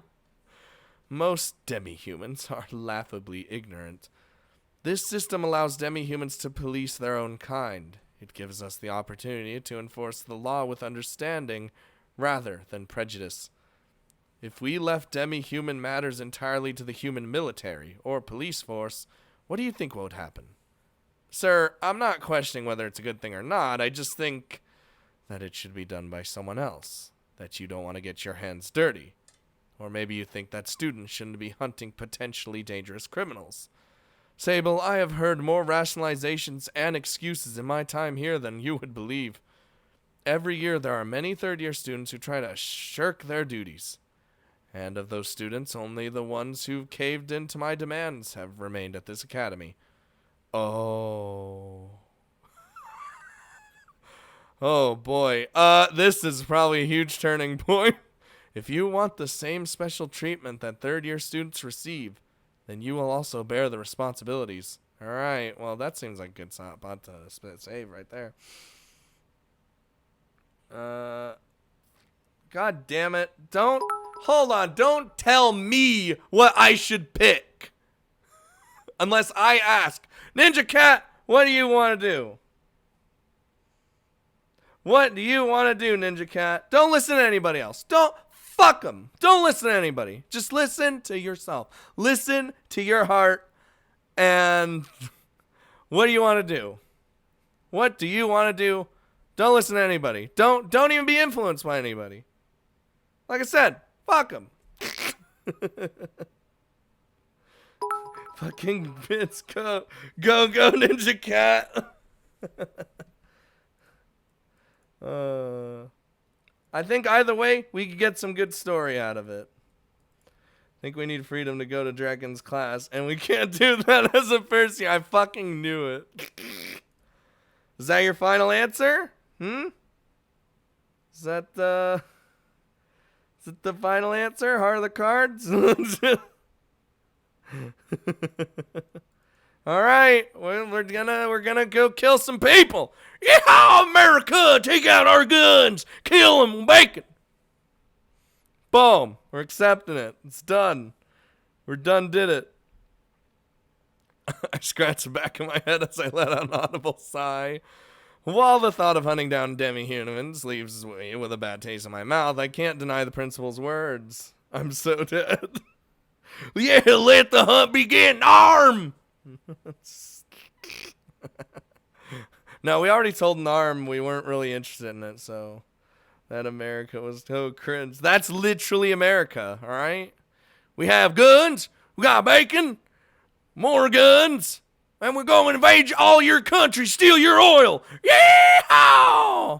Not really, though. I mean, we might. Who knows? I can't predict what fucking America's gonna do. We got Trump. Literally the worst. All right, hold on.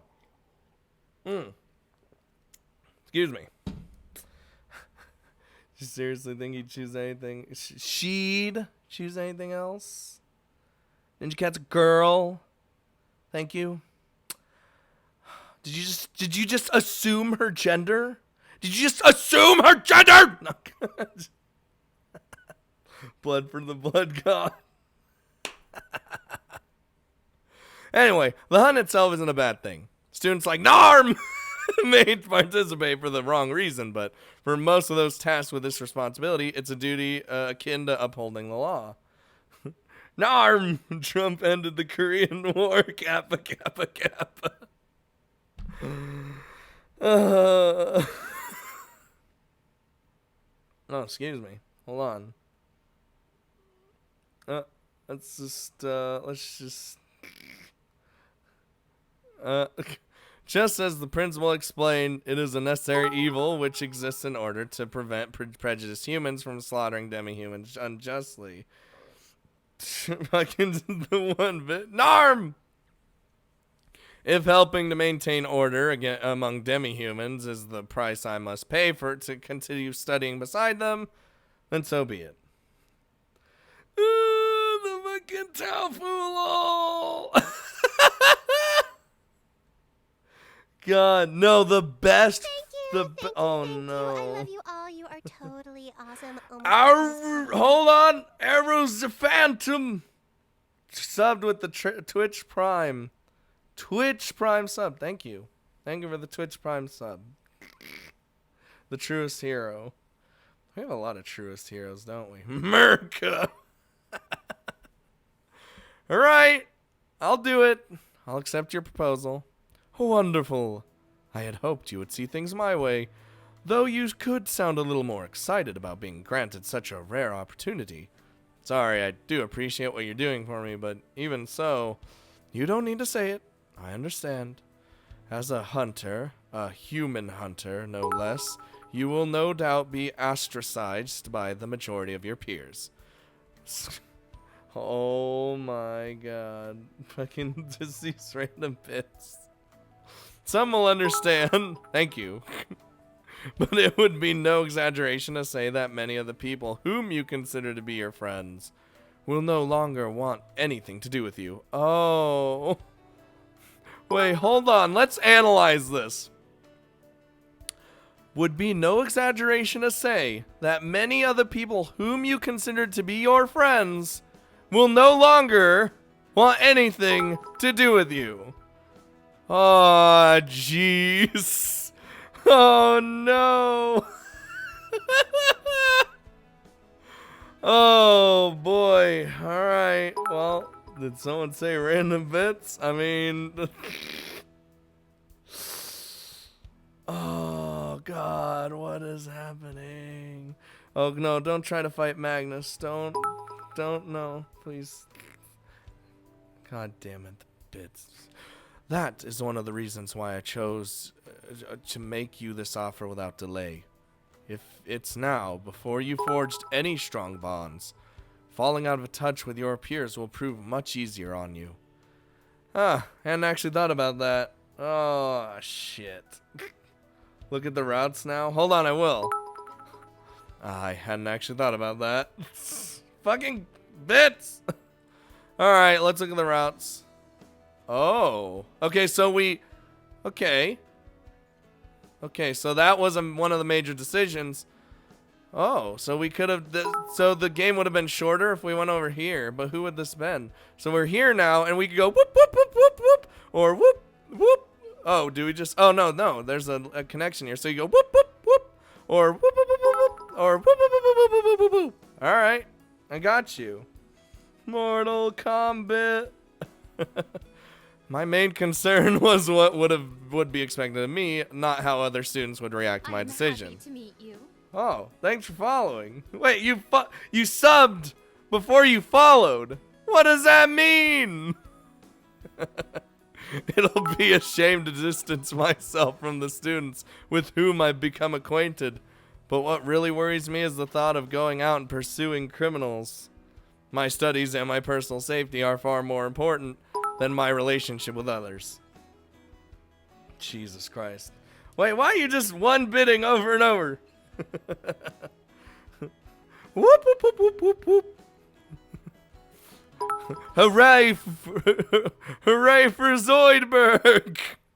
Despite the fact that I've prioritized my own advancement over my relationships with others willingly, I do somewhat feel bad about it. The demi-humans I met here aren't bad people. They've treated me well, shown little or no prejudice against my race, and generally acted like I was no different than anyone else. In a way, I feel like I'm betraying their expectations of me and putting a premature end to what might have been. Oh, it's fucking bits. I'm engaging in another bit war without preparation. Wait, what does that mean? No! No! Stop it. Oh, is there a Zoidberg girl? Well, yeah, there's a female of Zoidberg's race. Then again, it's not like you'll be completely alone. There are other students in your grade who will be participating in the hunt after all. I pull myself out of my own thoughts and listen to the principal intently. It's raining bits, apparently. Oh, look at the little baby sippy bit cup. It seems I may not have sacrificed my chance to learn more about my fellow students just yet after all. How many will there be? I mean, I know that you wouldn't have a full list of names or anything yet, but so far, 2 others have agreed, and another 5 have shown interest. A rather average number of first-year participation. Not the best turnout, but certainly not the worst. 7 students? Wait, what do you mean by shown interest? The principal lets out another sigh as he shrugs his shoulders. Due to the low number of volunteers every year, we make it a point by approaching new students who we believe to be capable and willing. Those who have shown interest are students who were approached, but from whom we have not received a response. They might agree, they might not. It's too soon to tell. Oh. I see. Like the squid girl from that other game. God damn it. I see. Okay then, who's the other student who signed up? I know that this guy called Narm said he would sign up, but as for the other person, do you even need to ask? Seeing the principal's reaction to my question, I know that there's only one possible answer. LaShaw signed up? Ah! Look at Ninja Cat leading us down the path of LaShaw. That's right. LaShaw possesses a firm moral compass, you know. She believes quite strongly that demi-humans should govern their own kind without human intervention. And of course, when it comes to a fight, my daughter is no lightweight. I hadn't considered LaShaw as a candidate, but what you're saying does make sense. No! Well, we're not... But that's just the one. We're not even...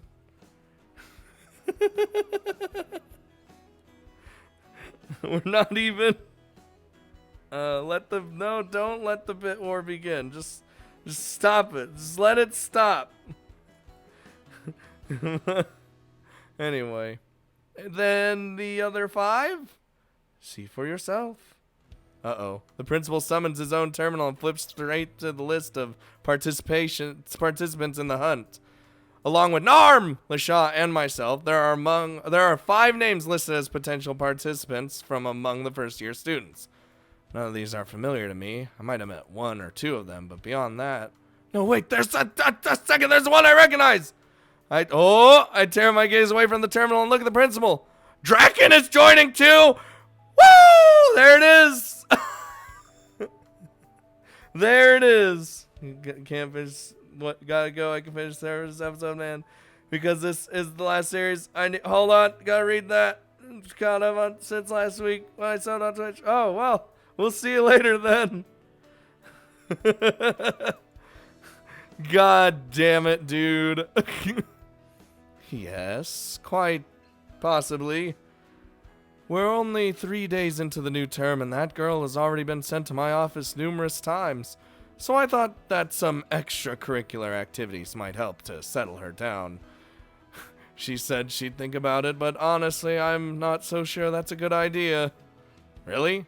I thought you'd be all for having a half-dragon on the front lines. Ijelt's last guardian. Thanks for following. There we go, Ninja Cat. You happy? Everyone's happy. Sable, you seem to be misunderstanding what is it that I'm asking of you. I agree that having people refer to this noble duty as the hunt is misleading, but you mustn't forget that our goal is to maintain order and to pursue peace. There's still hope for the Draken route. Still hope, boys. Yes, there are some demi-humans who run amok and who can only be subdued through force, but the majority of cases involve demi-humans who are lost, or who don't understand human society and its laws, people who require nothing more than compassion and guidance.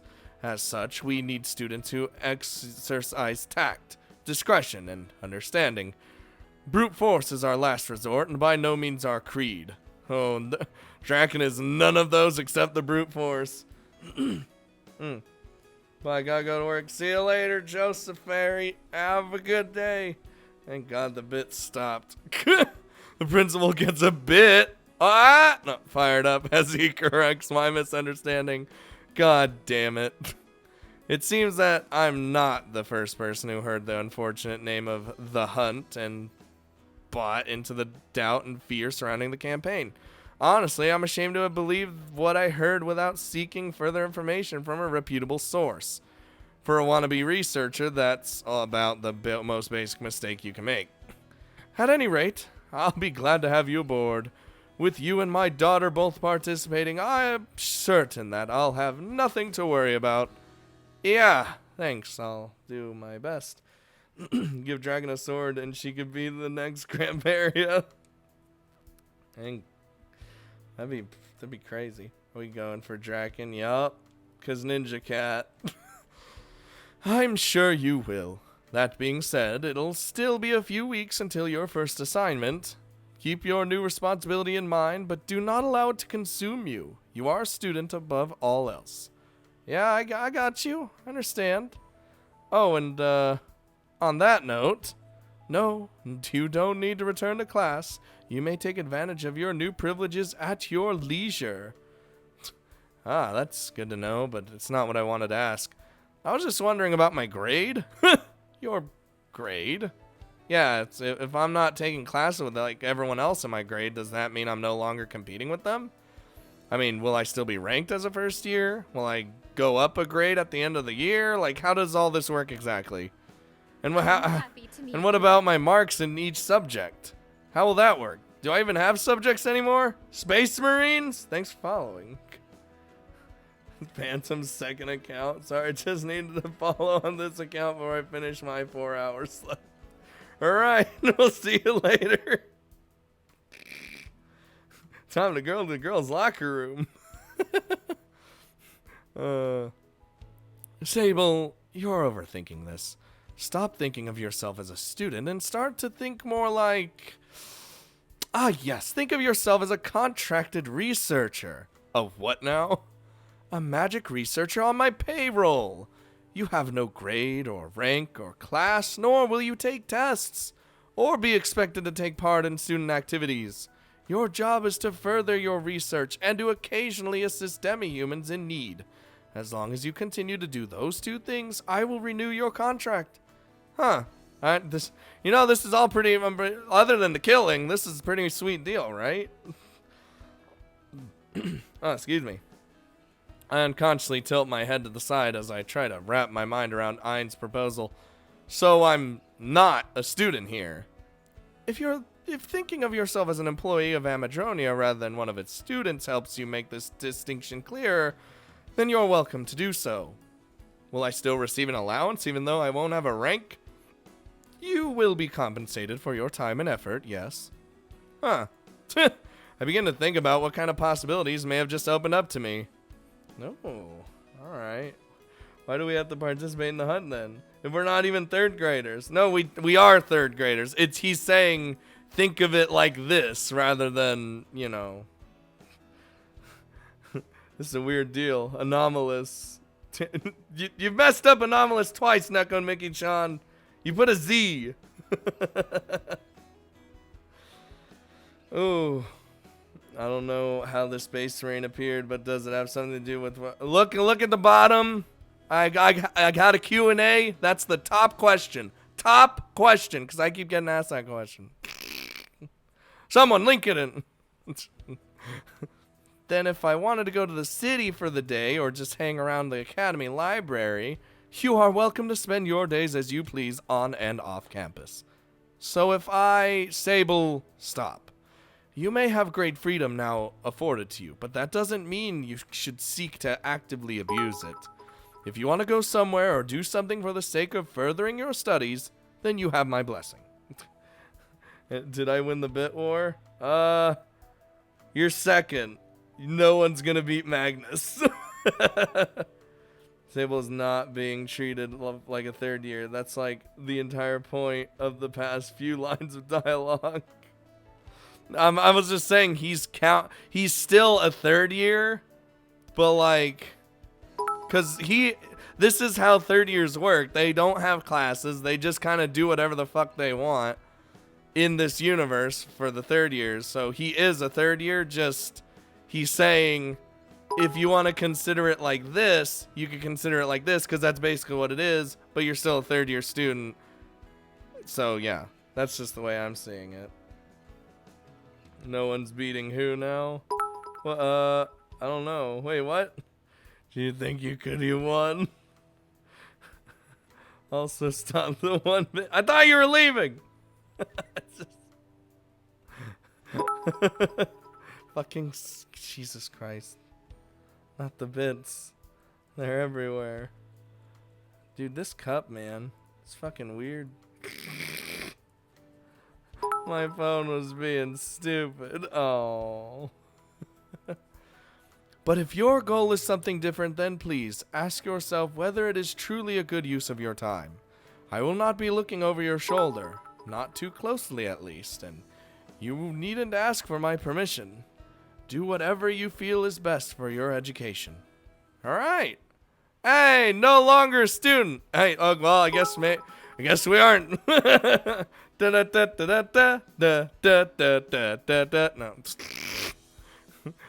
I got an achievement. I don't know if you guys saw that, but it was like, no longer student achievement. Let's see what accept Ein's offer to accelerate your education. Alright. Alright, game. Time to burn down the school. Wait about 2 months, I'll beat you. I don't know. Magnus has like infinite money. Like he has this portal that leads to a like a realm of like money that just like spits out. It's a realm of money that just keeps spitting money out at him. So like you can't. I don't know if anyone can beat Magnus in the long run. Like I just. And then there's Play, who's crazy and just so give me 25,000 for my car repairs. Oh no. Man, I wish unlimited money existed though. Like it was just like, ooh, so basically fucking Hope's Peak, except without all the killing game. Not 25k bits, by the way. Isn't 25k bits? Still a, you know, it's give me tuna. Cyberwolf's got 2nd place. Give me 7k for an FCRX7. What is that? Is that a car? Oh, Jesus. Oh, excuse me. I always say excuse me a lot, but you know, it's because I'm like clearing my throat or something. Usually happens when I don't drink a lot of water or any sort of liquid. You know? Why am I thinking of this shit now again? Play, no, stop. No, just think of the letter you sent. Think of the letter. Sneckoli.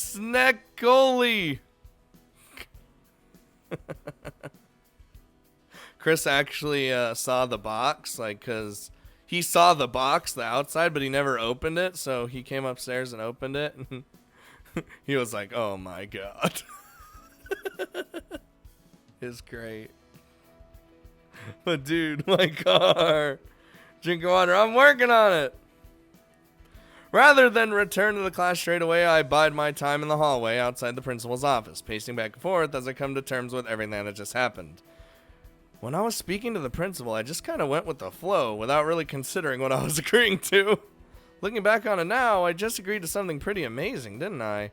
The freedom to do as I please. I can study wherever I want, whenever I want. No mandatory classes, tests, specific subjects I need to take. It's like I've returned to my life as a shut-in, but with far greater resources at my fingertips. Yes! The dream, my literal IRL waifu. Oh, poor Rez.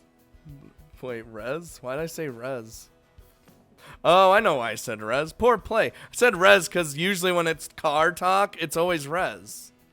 I'm not used to Play talking about cars. Even though I'm pretty sure he has talked about cars.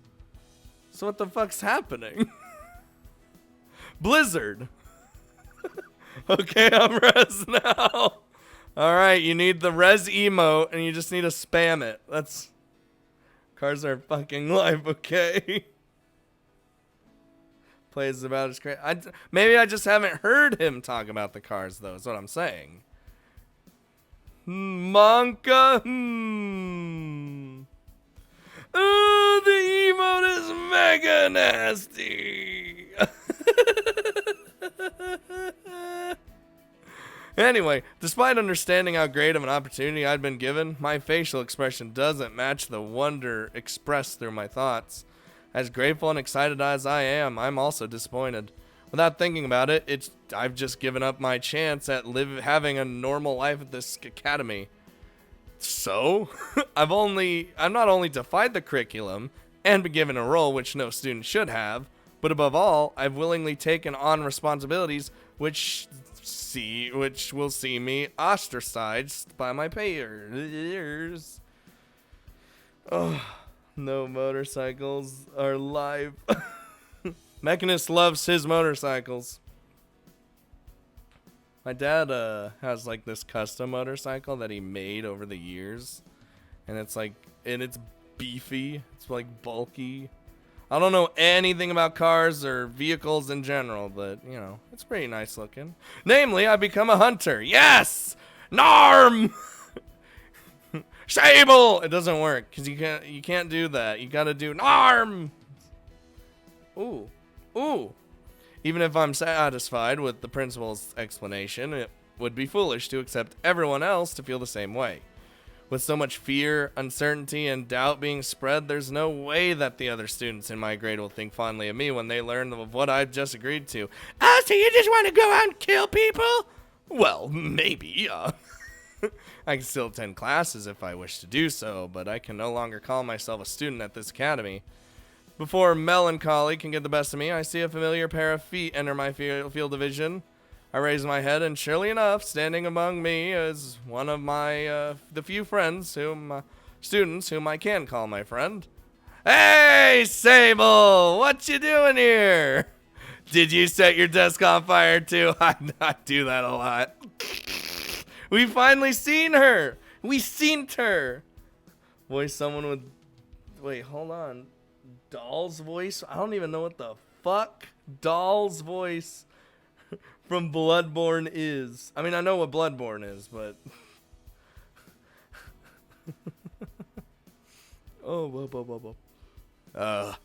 my mouth opens, but no words come out. Draken's question takes me completely by surprise. No, I did not do that. No, should I take that as meaning? You'd better believe it. You should have seen that baby burn. Oh, speaking of burning babies. Oh, but speaking of burning babies, please don't finish that sentence.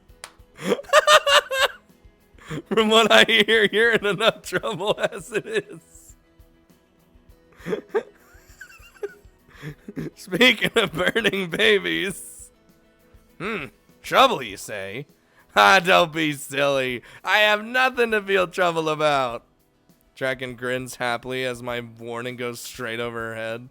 Whether she's an optimist or simply oblivious, it would seem that the concerns of us mere mortals are not shared by her almighty kin. Oh, that's an oof. So if you didn't set your desk alight, what are you here for? Did you try to eat one of your classmates? No, nothing like, oh God. Nothing like that. I hesitate for a moment, but ultimately refrain from asking Draken to elaborate. Whatever she's been doing to get called to the principal's office so frequently, that's between Draken and her victims. Not to brag, but I actually got called here because I was showing off in class. Really? What'd you show? Can I see? I don't mind, but maybe not right. Show me, come on, show me. Feigning annoyance, so I happily shake my head and drop the same glyph I showed my teacher. Leaving a trail of aether dust in the air, I smirk triumphantly as my genius is put on full display. I don't get it. Of course you don't. Even an almighty dragon couldn't. Your teacher was impressed by that? She must be a real dummy. Who would get excited over something as basic as that? Wow. Just shit all over my fucking work and my dreams. I'll show you. I'll show all of you. I can feel my temples twitch as I listen to Draken's feedback. Certainly, it isn't my most impressive work, but compared to what the other students here are capable of... Oh! So it's okay if it's lame as long as it's better than what the other students can do. That's good to know. If the bar's set that low, I'll have no problem studying here. My palms turn wide as I clench my fists involuntarily. Whether she's insulting my work intentionally or not, Draken has unknowingly stirred up my competitive nature. Oh, is that so, huh? Then perhaps you wouldn't mind showing me one of your original spells, hmm? Sable, are you like feeling okay? Your face looks kind of funny. Gotta poop? I know I got poop, but I'm gonna wait till after I talk to the principal. You know, you gotta take a shit. You gotta take a shit. You know, you can't just hold it in. You gotta release it. Oh, but once you release it, ooh, it's like releasing a poop baby. You just splashes in the toilet, and you just and you sit there, and it feels so good. And then you feel like you can eat everything. It's really a weird feeling, but it feels so great. I'm just excited to see the world-renowned magic of a mighty dragon on display. Okay then. I guess. Constipation can be a bitch. Like how when I was doing that, fucking 3-4 people left the stream. Fuck them. I'm not really good at coming up with new spells, but I could show you. Wait, well, hold on. Why am I'm not really good at coming up with new spells, but I could show you one Mama taught me. My temples stopped twitching, my eyes open wide. While I might feel competitive towards Draken right now, I'm not about to let that feeling blind me to the importance of what she just suggested. A spell created by a real full-blooded dragon. No more poop, dog, please. It's okay. She brought it up. I didn't bring up poop. That's what she said. I didn't say anything about poop. Without saying a word, I readily nod in response. Okay then. Watch carefully, Sable, because I'm about to show you this once. Oh my god. The moment she finishes her declaration, all the excitement and joy instantly vanishes from Draken's face. Her big toothy grin morphs into an expression more serious than I have ever seen her wear before. So why is she doing this in the middle of the hallway, bringing about an immediate change to her demeanor? The light disappears from her eyes, and when Draken opens her mouth once more, I unconsciously shiver in both anticipation and awe. Oh. Flames of purgatory, relinquish thy eternal bond. Manifest among the living once more, and burn all that you touch to cinders. Damn! Dye this world red as blood flows endlessly in your wake. Lend thy kiss to this dimension, such that heaven and earth may once more know your power. Spoken in a voice befit of emotion, Draken recites an anonymous incantation. Aether, so thick that even a normal human being could see it, swirls around Draken's body slowly. It increases its mass every second, quickly growing out of control. Hold on, need to...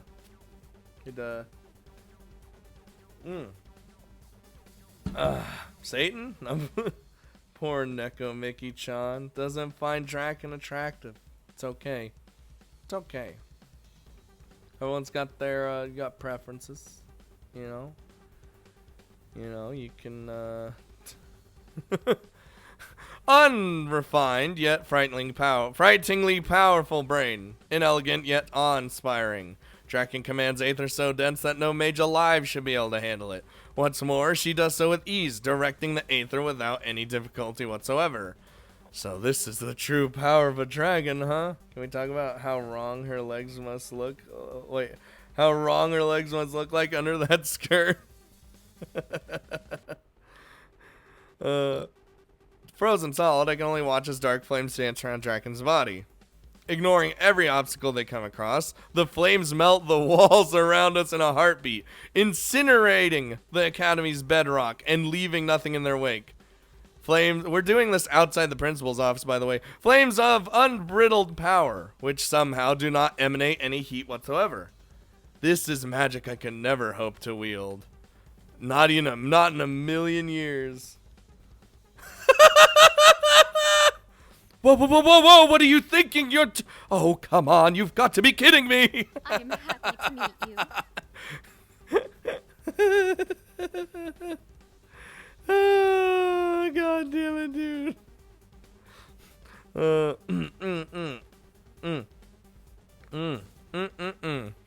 Just as I'm about to become entranced by Draken's spell, a familiar voice calls out. Peeking his head out of his office, the principal looks around the hallway, both amazed and horrified as he tries to find the words with which to make Draken stop. Amazing. The flames are actually... no, stop that. You stop that. Right, you stop it this instant, young lady. How many times have I told you not to practice casting spells inside? Instead of heeding the principal's words or turning to face him, Draken briefly glances towards Ayn out of the corner of her eye. She does not look at him in a manner in which a student would normally stare at their teacher. Oh my God. Rather, for just a split second, there's a dangerous gleam in her eye, almost akin to that of a predator analyzing their prey. Understood. Dear God. While the principal handles the repairs of the hallway leading to his office, Draken and I head out into the courtyard. Due to the severity of the damage Draken has caused, it's possible that restoration magic, the magic used to fix the doorway Draken incinerated on her first day, may not be a possibility. In all likelihood, the hallway will be off limits for a while and the principal will need to relocate to another office. Best narrator or the worst narrator?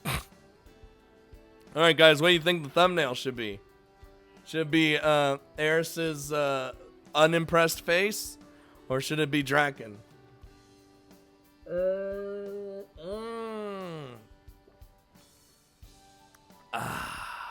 Love water.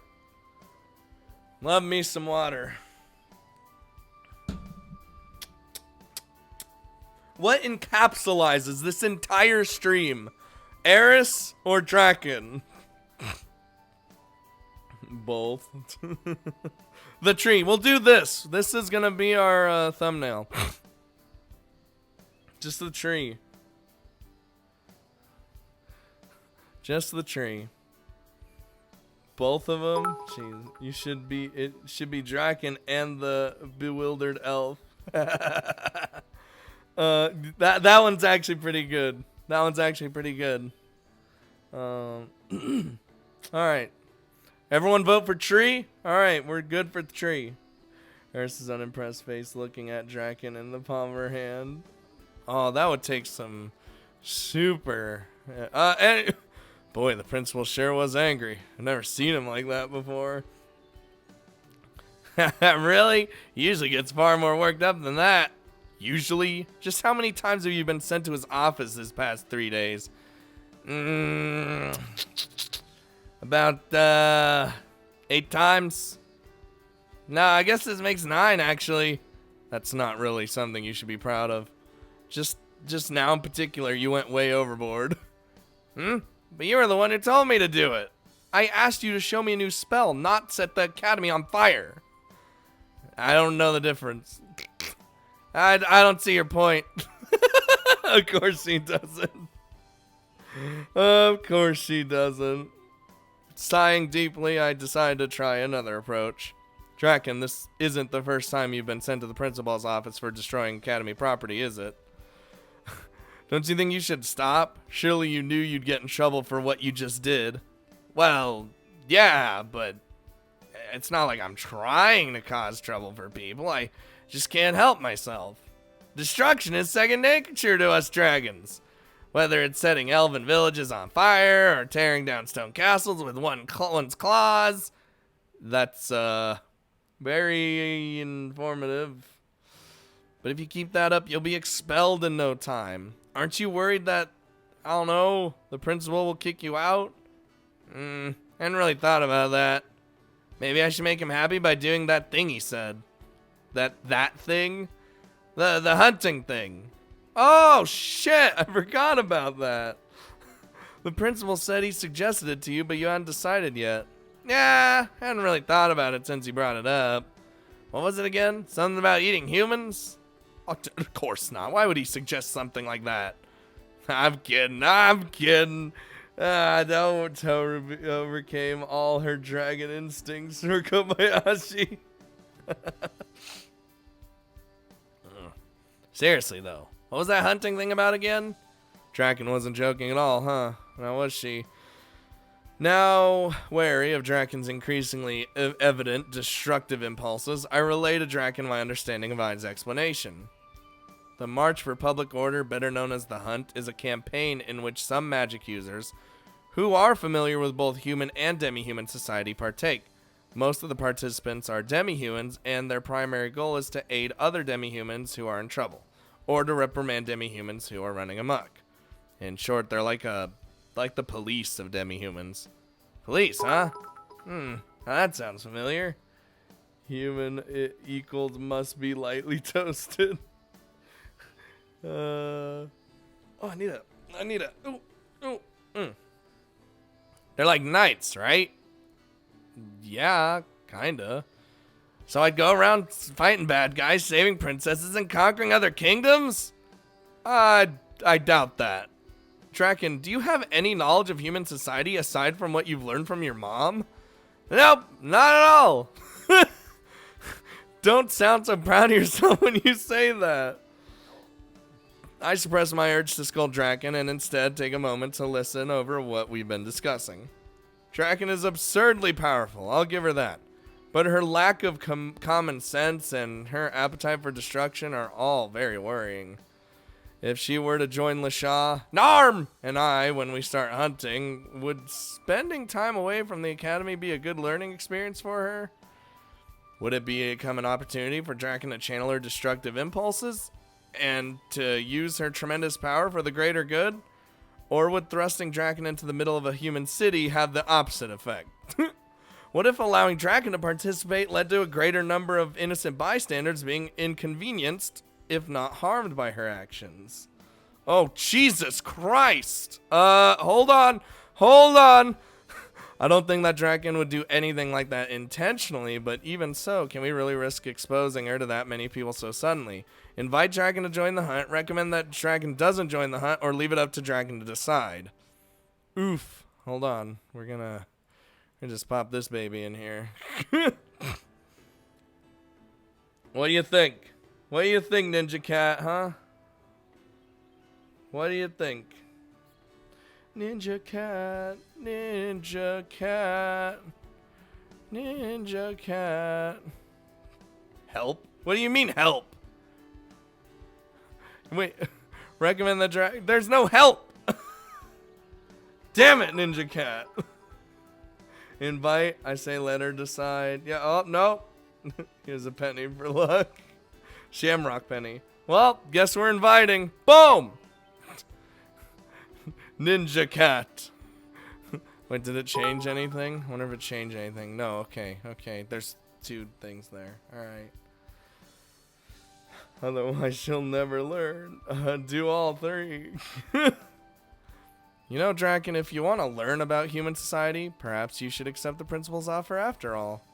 You mean his offer about that hunt thingy? That's right. You'll be able to get out of class every now and then, and at the same time, you'd get to see for yourself what modern human society is like. I don't know. Isn't that hunt thingy all official and junk? The name made it sound interesting at first, but the elf told me all kinds of other boring garbage, too. There is order involved, certainly, but that doesn't mean it can't be enjoyable. I'll be joining in, too, you know, so will, You're gonna be going, Sable? All right, then, count me in. Damn. That's all we had to say. Literally all we had to say. Interrupted mid-sentence, I stare at Draken blankly as she agrees to my proposal all too easily. Are you sure? Just like that? Don't you want to give it some thought? or look into what you'd be doing a bit more before coming to that conclusion? Why would I? The best way to find out if something's fun or not is to actually do it. Besides, even if it isn't fun, you're gonna be there with me, aren't you? So we'll just have to make it fun. I'm beginning to think I made a mistake. While I don't think there's anything wrong with enjoying your job, I have a feeling that Draken won't hesitate to shirk her duty in search for excitement. Oh, right. Speaking of human society, forcefully grabbing my attention once more, Draken suddenly raises her voice. I've been thinking that I should start researching modern human civilization more thoroughly.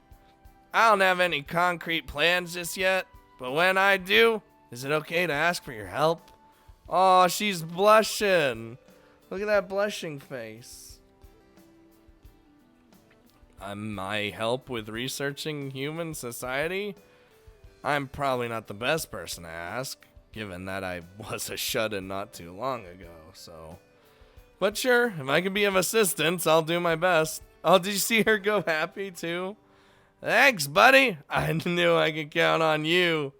I'll let you know as soon as I have the details sorted out. Ah, this is gonna be so much fun. It will? Suddenly worried by the intent behind Draken's words, I watch her receding back as she quickly makes her exit. Whatever it is that Draken has planned, I clearly didn't get the full story, and in all likelihood, I'm not going to approve of the end result. For the time being, however, I have no choice but to wait and see, and when the time does come for Draken to call on me, I'll show an appropriate amount of caution. Jesus. Oh no. Oh, hold on, you know what time it is? You know what time it is? Oh, the stretching time. Oh. All right. What blush? I'm fucking colorblind. She was blushing. Rather than risk invoking the ire of my stomach, I decided to head to the cafeteria earlier before class gets out. Thankfully, the cafeteria workers don't seem to care that I'm early, and I'm able to order lunch despite the fact that all students are supposed to be in class right now. Just as I'm receiving my lunch, the bell signifying the end of class begins. I hurry over to a table near the back, and moments later, the first couple of students arrive. Oh, Jesus. It's finally lunchtime. The best time of the day by far. Apart from dinner, I guess. My face twitches as a familiar figure enters my line of sight. Without thinking, I turn away from the glutton who had just shown up. I cover my plate as I eat, attempting to discreetly... Food? I mean, Sable! Shit! Oh no. I'll just leave this here. I hurriedly shovel the food into my mouth before the ever-starving Boki could reach my table. Risking indigestion, I eat far too quickly than usual, intent on finishing my meal before half of it can be mysteriously disappear. Hey, oh my God. Sable, my good friend. I was too slow. So I slowly turned my head, casting a sideways glance toward my good friend. Don't even try it. Try what? Food? Since when is that my name? Seriously, Ray, how do you even get here so quickly? Did you actually attend class just now? Of course I did. I'm not gonna risk losing my allowance by skipping class. That being said, I lucked out. My teacher is a bit slow, if you know what I mean. Even if I leave a few minutes early or spend half the lesson in the bathroom, he doesn't notice. I refrain from pointing out the fact that Ray has no right to call someone else slow, and instead chooses to advance the topic at hand. I started to call Ray the foodie girl. She's the food girl, that's basically what she is. Nibble on her neck. Oh, we probably do that in the Ray route. Okay, so you got to the cafeteria early. Now what? Do you have enough money left to buy anything? You see, about that, Ray laughs nervously while stealing the occasional glance at my lunch. Did you say Doki Doki on that pronunciation? There's another Cyberwolf? And no, I don't remember saying Doki Doki. Man, all the shit's building up in my throat. Oh no, help. It's the phlegm. Help! Let me guess. Your plan is to beg other students for food. What are you talking about? Me? Begging for food? Don't be absurd. I'll take that as a yes. Happy to meet you. Oh god. Thanks for following. This is ridiculous. I can't believe you already stopped stooped to begging for food. Hey, I can't help it if my allowance is too low and the cost of food is too high. Actually, you can do something about both of those problems. Spend less time eating and more time studying. That'll bring your rank up, which will in turn... Boring! Only a nerd like you would come up with a dumb solution like that, you dumb nerd. You loser. What do you think you are, a nerd? What a nerd. Wow. I'm never sharing my lunch with you ever again. Why? I've been asking myself that very same question. Why do I subject myself to the craziness of people like Ray? I am happy. Why did I come here to eat rather than abuse my newfound freedom and go into town to buy instant food? Thanks for following. What a nerd. I've said and done so many questionable things lately, it feels like I'm due for some self-reflection. Oh, Sable, you meanie. You know that all of us Rokubokies have big appetites. No sooner have I written Ray off than my ears begin to prick up. My eyes slowly turn to Ray's face, and I decide against my better judgment to open my mouth. All Rokubokies, you say? Huh? Didn't I tell you? I may not look big, but at full length, my neck is over 30 feet. I don't understand. She's still... Like we only found out last time that she was a thing. Why is she a thing? It never came up. It's never been a thing. It's always... Whatever. It's fine. It's fine. I wish I had someone like Ray in my life. Dieting would be a breeze. Nerd. Look, listen, I don't have to say shit appropriately. It's for the memes at this point. Big bodies need lots of food, you know? Suddenly wide awake, I give Ray my full attention as I begin taking mental notes. Ugh, that long, huh? What about the texture? I've read that the necks of Rokubokies are like rubber, but I'm pretty sure that's in terms of flexibility, not texture. Does it feel like a human neck? Are the veins, bones, and muscles the same as those of humans? Can it twist around freely, or is the movement limited? Sable, you're getting a bit too close. This is getting a little weird. Throws a Twinkie to get rid of Ray. Just throws it across the room. She just fucking leaves, or like just lunges at it. Oh, and what's the deal with the whole extending thing? Is your neck currently super compressed? Is the rest of your neck somehow contained within your body? Or is there some kind of... Stop it already! I don't know these things! How can I possibly know any of that? Ray takes a step back, seemingly shocked by my barrage of questions. She could deep throat a goddamn titan. Whoa! Whoa. Seeing her reaction, I pull my head back and face my plate once more. My apologies. My curiosity may have gotten the best of me for a moment there. You look just like a human being, so I keep forgetting that you're actually a demi-human. Which, like, there was never a moment where even Sable was like, what do you mean you're a Rokuboboki? I thought you were a human. That scene never happened. It never happened. It was just, boom, now she's a thing. Fucking trolly ass Setsuba over here. Fucking throwing a Rokuboboki at me. And just doesn't even give a shit. And it's fine, really. If anything, I'm actually kind of glad that you're so interested. most of the students here couldn't care less about Rokubobokies. Some of them even say that we aren't real demi-humans, or they complain that we have it easy because we look like just like humans. Really? I hadn't really actually thought about that. It doesn't need to. I am happy to meet you. Oh my god. Thanks for following. I suppose it would be easier for you to exist in human society than for certain other races. Though I never thought of that other students would bully you because of that. No, bully Ray. They aren't bullying me. They're just expressing their envy. Burp, I'll have you know that I've never been bullied. Not even once throughout my entire life. Doesn't that just prove that the less fortunate demi-humans were right to complain? Swallowing that remark, I pick up my fork once more. You know what they normally do in the visual novel when you know.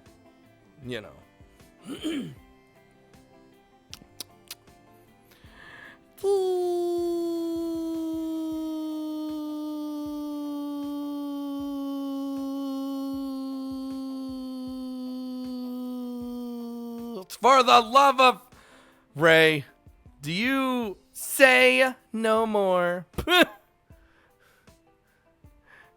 Chee. Yeah, that's pretty much. Without even letting me vocalize my proposal, Ray pulls my plate towards her, yanks my fork out of my hand, and takes a seat on the opposite side of the table. I wasn't offering you like the entire entire plate. My words fall on deaf ears as the gluttonous Rokuboboki practically inhales the meal before her. While she makes short work of my lunch, I begin to wonder just how much of her earlier claim was actually true. A Rokuboboki's neck, huh? I understand the logic behind a larger body requiring more fuel, but does that same really apply here? And if Ray really does require a lot more food than most students, shouldn't the academy provide it for her? She might be telling the truth, but at the same time I can't help but think that Ray just wanted my lunch. Shaking my head, I stand up and walk away from the table. Curious though I may be, I know better than to try to talk to Ray while she's eating. She's like a fucking ravenous dog. It's just an excuse. The mystery surrounding the neck of a Rokuboboki will not be exposed today. Unfortunately, this is one more topic I must put on the back burner and pursue in full force some other day. And we're friends with one, so that should make it all clear. As another long day begins to wind down, I return to my bedroom for a good night's sleep.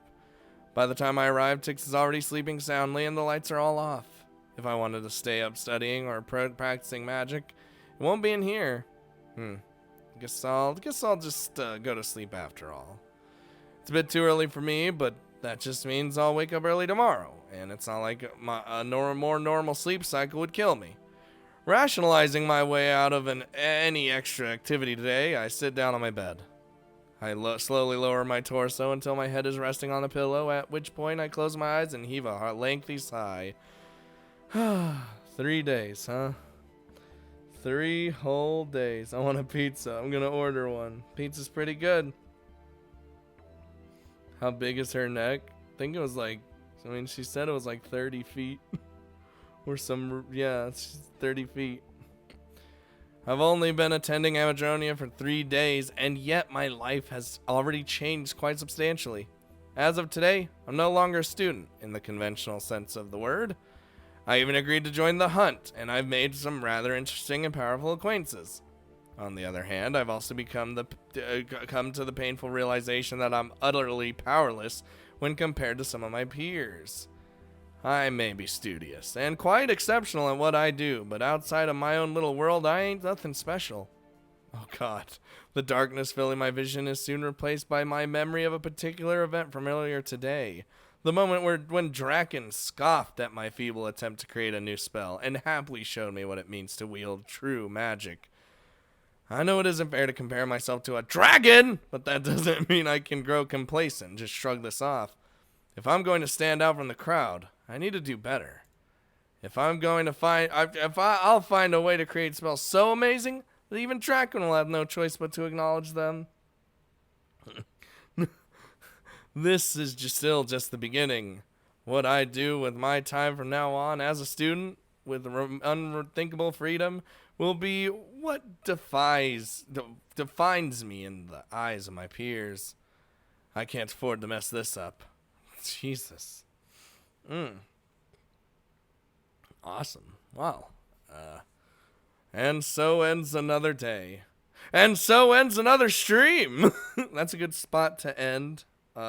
So before we go, someone make me a straw poll. Who should we use who should be the thumbnail today? Eris or Draken? Someone straw poll me up. I mean, I could do it, but you know, I'm the thing. I'm the awesome thing. All right, put Draken, Eris, or dual thumbnail, and we'll figure this out. Oh God, the tree's a meme. Hey, there's the straw poll. Okay, that's good. Eris or Draken? That's all we get.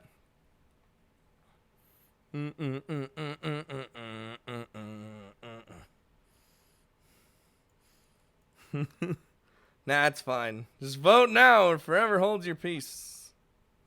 Vote us voting now. I am not a robot.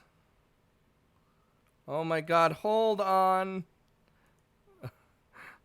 Jesus Christ, we can't have more than one straw poll. Oh no. Alright, well, go to do the res one, I guess. I don't understand. Alright, I'm oh God, why did I didn't want to open the source. Actually. Oh. Let's see. Hold on there. Slow down there, Sparkies. We don't need no fucking tree option. That's a meme option, alright? And everyone would pick it. So, yeah, we're doing this one. So... Well, Eris won the one where it was just Eris and Draken, so we'll see how this one turns out. Fuck your tree. Oh yeah, I had this Kickstarter up.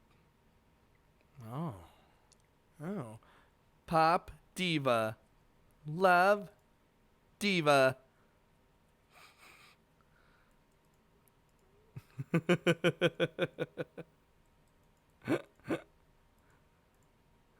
Listen, what is happening? You know what? Fuck this straw poll. I'm just doing Eris, alright? You guys are making like 15,000 straw polls, so it's done. It's over. It's done. I'm gonna go now. Have a good one. We'll see you later. I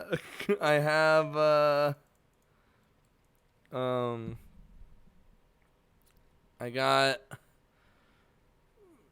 MML and Sky Full of Stars and Shining Song Star Nova coming out tomorrow. So that should be fun.